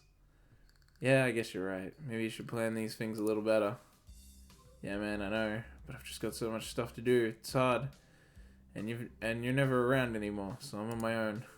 Anymore? Like I've been there for him his whole life.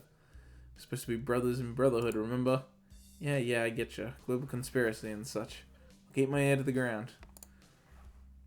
Kenji draws close enough for me to get a clear whiff of his garlic-tainted breath. You'd better, man. You're already spending less time here. That's the first thing they do. They'll try to split us up, divide and conquer. Sun Tzu said that. Roger that. Now I've got to be going. I've got classes. You coming? Nah, I'm tired. Stayed up all night just to make sure nothing was gonna happen after splitting that note.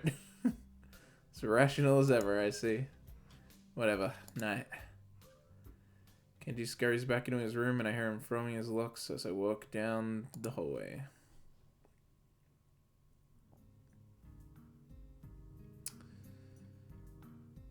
That is why people can't roll their tongue, or why their second toe is longer than their big toe. What the hell are you talking about? Muto beams a half-moon smile at us, obviously proud of his explanation of recessive genes. Oh, okay, that's what it was. However, no matter how impressed he is at the science that defines who we are, the classroom seems to be reduced to a stupor. What? Genes are fucking interesting, you troglodytes. Listen, pay attention to this, man. Why is it that a bad explanation can make even the most interesting thing seem worthless? How dare you, Hisao? You pay attention to Muto. You can see Muto deflate as he realizes that nothing he's said in the past half hour has sunk in. Whispering conversations start to break the silence, and like an avalanche, the noise level in the class starts to rise.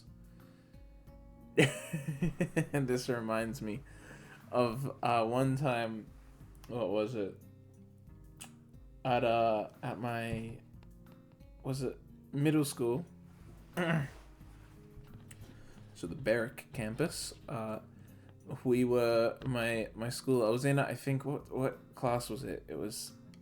Was it religious education, or math, or English, or shit? That's too math. I think I think it was math actually. Yeah, it was math, and I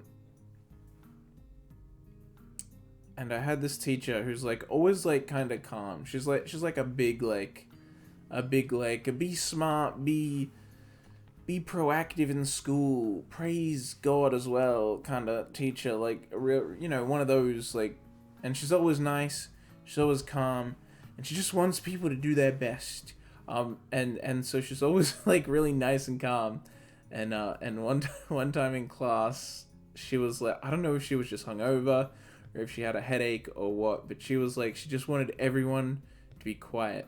She asked everyone to be quiet a few times,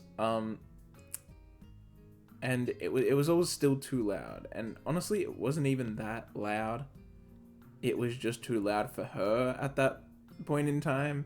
So she was like, she kept telling people to be quiet and quiet. And then eventually she was in front of me and my friend Jeremy. She was like in front of us.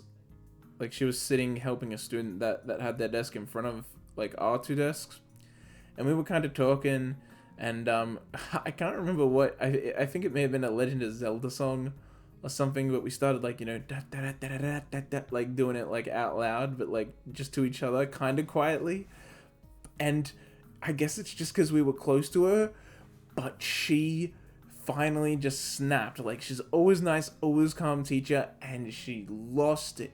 She was just like, shut up. She like stood up and like banged the table. It was like, and just yelled like for everyone to shut up.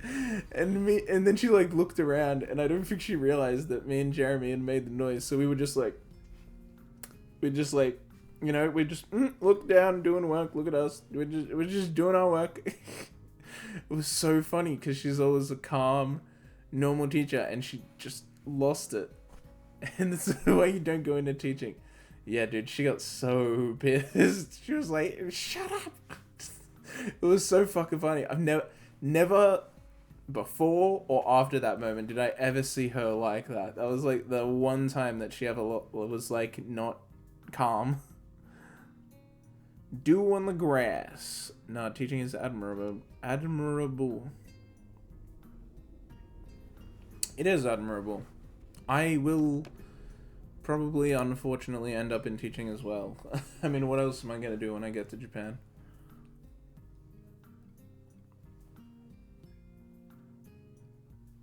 Admirable show, but children. I mean, this was middle school.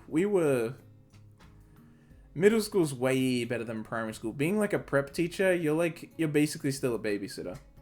Kindergarten and like prep, you're pretty much just a babysitter still.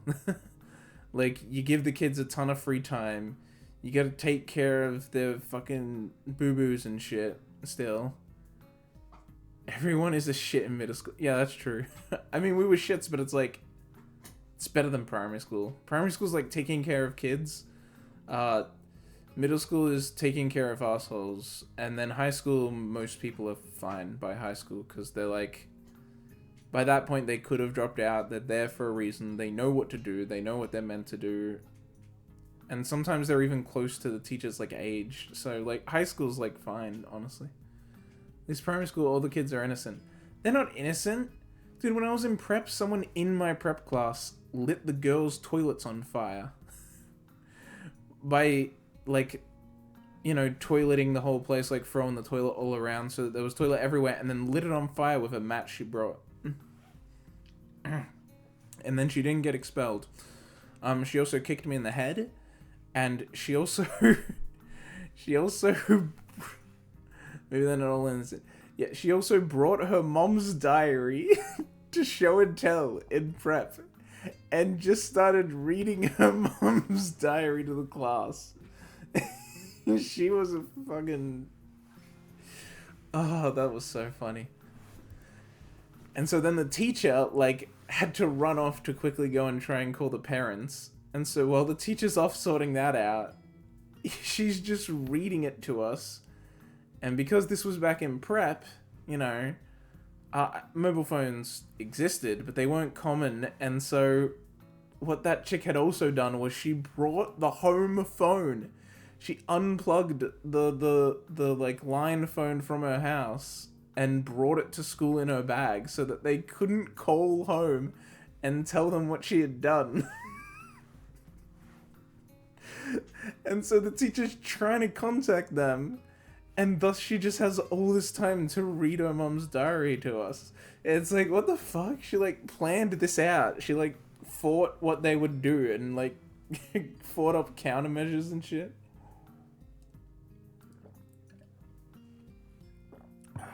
She got expelled at the end of the year, but they kept her till the end of the year, despite the, lighting the fucking school on fire. But, you know, I guess they thought she wouldn't do it again or something. But yeah, by the end of the year, they're like, you need to leave this school. I think they were trying to help find a school for her to, like, transfer into. Because I think I remember the teacher talking to her about, like, hey, you're going to be going to a different school now by the end of the year. So I think they just didn't want her to be schoolless because she was still a young kid. So they were like, we'll keep her, but you have to find another school for her to go to. And then once you do, she's out of here. But yeah, she was... Whew. And yeah, she kicked me in the head. She also one time got in the bin and then asked the teacher if she could get a smiley face. Which was like, we had smiley faces and frowny faces that got put on the board if we did good or bad things. So then me and my friend rolled her out of the class while she was in the bin.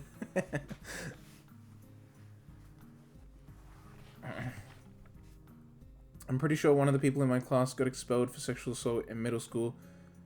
Was he in your class? We went to the same middle school. Was he in your class? The guy that, like...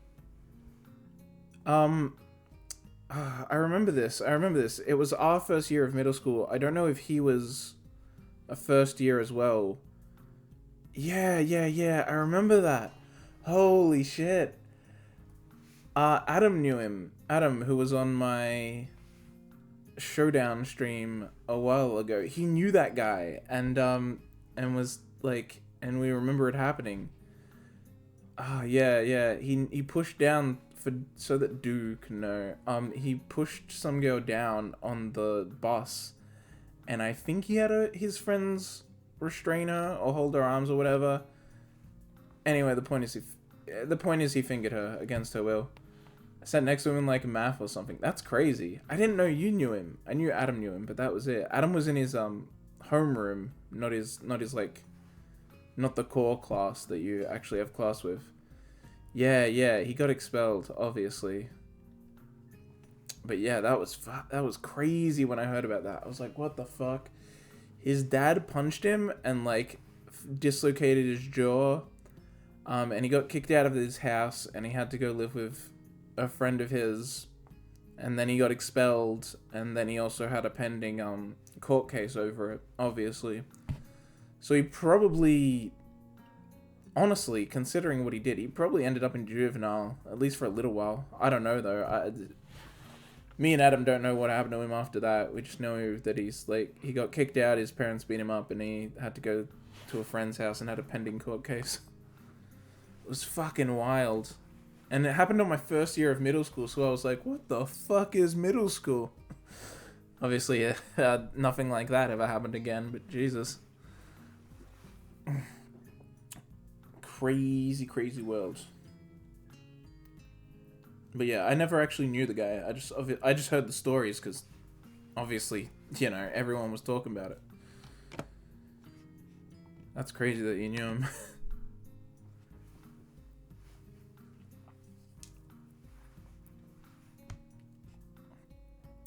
Defeated Muto. Moving on with Katawa Shoujo, everybody. Defeated Muto identifies some questions from the test book and sets to clearing off the blackboard. Almost as if expected, Hanako packs up her things and leaves as soon as people start talking and laughing among themselves. The initial shock of seeing someone play so blatant truant has started to fade, but it doesn't stop me from wondering. Is she leaving because she doesn't want people to speak to her, or is it just the thought of people around her shattering her peace? But before I can think about the topic any further, the lunch bell rings. I wonder if she was simply taking the opportunity to leave early. The usual clamor of students exchanging books for lunch reverberates around the room, and while Misha is distracted, I grab my lunch and head out the door. Lily already sits in the tea room, setting out her lunch alone. So Hanako's not here then? Oh, Asao, how are you? Haven't met Hanako since this morning, I'm afraid. That's right, Hanako and Lily live next to each other. Somehow I think their morning conversations are slightly more grounded than Genji's ramblings. Yeah, probably. That's strange. She left class early, so I figured that she'd come here. So she's still leaving class early. Huh? Yeah, I've seen her do it a few times. Lily drops her head a little, and her tone of voice is notably depressed. Ooh, music's stopping. It's very reminiscent of someone who is used to hearing bad news. I was so sure that she'd stop doing that once you two became friends. Everyone has their own pace, I suppose. Well, I was wondering about just that today. Why exactly does she leave? I'm not entirely sure myself. I personally think it's because she doesn't want to be put in a situation where she has to answer someone. I have a flashback of my first meeting with her when I thought she looked like a cornered animal. Maybe I wasn't far from the truth. But she seems fine with talking to you, and with me, a bit. It's a little more complex than that. I imagine that the first thing most people ask her about is her scars and what happened. She rarely talks about it with me, but I can tell that she doesn't like to remember whatever happened back then. Leaving class and running away from discussions is a preemptive strike, if you will. Huh. So then how does that explain her talking to me? You said it yourself, yesterday at breakfast. You tried to ignore her scars. When she saw that you weren't going to ask her about that, she opened herself up to you. I guess you're right. Maybe I don't know. You know her better than I, so I'll take your word for it. I wouldn't worry about that. I'm sure you'll come to know her as well as I do soon enough. Welcome the prospect of her having a new friend, and the two of you have such similar interests. Well, I hardly count reading as a team sport. It is good to have company, though. That's my point. Hanako is still an average person at heart. She also wants company at times like that. Huh. I see. I think. To be honest, both of you still confuse me a little. It's only natural, so we've only known each other for a little while. It's unreasonable to expect you to understand us, just as we can't understand you.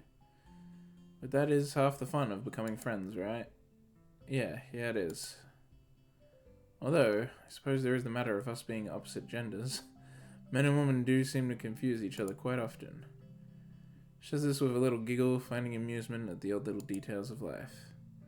Hope you don't mind, but I'm going to start eating. No, go ahead. I think I'll eat something too. I've got some books I want to drop back at the library before class starts, so I'd better get a move on. You'll probably find Hanako there as well. If you don't see her, can you tell her to stop by my room later tonight? I'd like to talk to her. You're not coming? Unfortunately, I have class representatives meeting later, so I'll be gone as soon as I finish my lunch. Okay then, if I don't see her in the library, then I'll tell her in class. I'm sure she'll be back after lunch. We fall silent as we start to eat, and I take a second to reflect on our conversation. I've always thought that Hanako's shyness was simply due to her being self-conscious of her scars. But that is a pretty superficial way of looking at her. Just when I thought I was able to see through the fog of Lily and Hanako, I realized that I'm lost more than when I started. Lily quickly flashes her lunch. What? Oh, flashes? What? Finishes her lunch, acutely aware of her meeting. I don't blame her. Shizune's most likely going to be there, and I doubt she wants to give her the satisfaction of another argument. I must be off. Same time tomorrow. Oh. I am required to go fetch dinner for me and my mother. Same time, same channel. I'd better head off too. I don't want to risk being late. I'll just finish this scene. Lily smiles gently, picks up her cane, and walks out into the hall. Okay. It's not really the end of the scene, I don't think, but whatever. It's like 7:44 p.m. here, so makes sense. The dinner's coming up. Lunch flash. Oh, dude. If only Lily would flash me, though. Legit. Anyway, I gotta go get dinner, fish and chips for me and my mum. So, thanks everyone for stopping by for the stream. Thanks to, what was the other guy's name that was here? Fabled. I think you have actually been here before, but either way, well, thanks. Do on the grass. Thanks for stopping by for the first time. Yeah, it was good fun. Although I spent a lot of the stream talking. We had the do on the grass with the follow. Thanks, man. I ate dinner like 2 hours ago. Yeah, Toast, you ate dinner at a reasonable time then. I didn't, clearly. I said it when I started the stream that when I stop it'll have to be for dinner. I mainly just talked. We talked about Love Live and Idolmaster. And then later about messed up things that happened in middle school. But we did make some good progress on Hanako Act 2 at least. So tomorrow is a showdown stream with ads again. At least that's what we're planning. He hasn't confirmed 100%. But that's the plan, just like we did last week. And the day after that, the Terraria update comes out. Thanks for stream. Dude, thanks for stopping by, dude. Seriously. And then the follow and everything. Big thanks. But yeah, and then Terraria is the day after because the new Journey update's coming out. Toast will be there eventually. The Baronade will be there, and the Baronade will also be streaming it. So it'll be me, Toast, Baronade, and Reimu will all be streaming. Well, all of us but Toast will be streaming it. So there'll be 3 streams of it, me, Baronade, and Reimu. And Toast will also be in the Terraria world. So that's something to look forward to, and that'll probably be daily for quite a while we grind it out and get the new content done. So, yeah, I'll see you all later. Probably won't see Katawa Shoujo for a while because of Terraria. Maybe next week on Friday I'll still be able to squeeze it in there. But yeah, see you all. Thanks for stopping by. Stay frosty.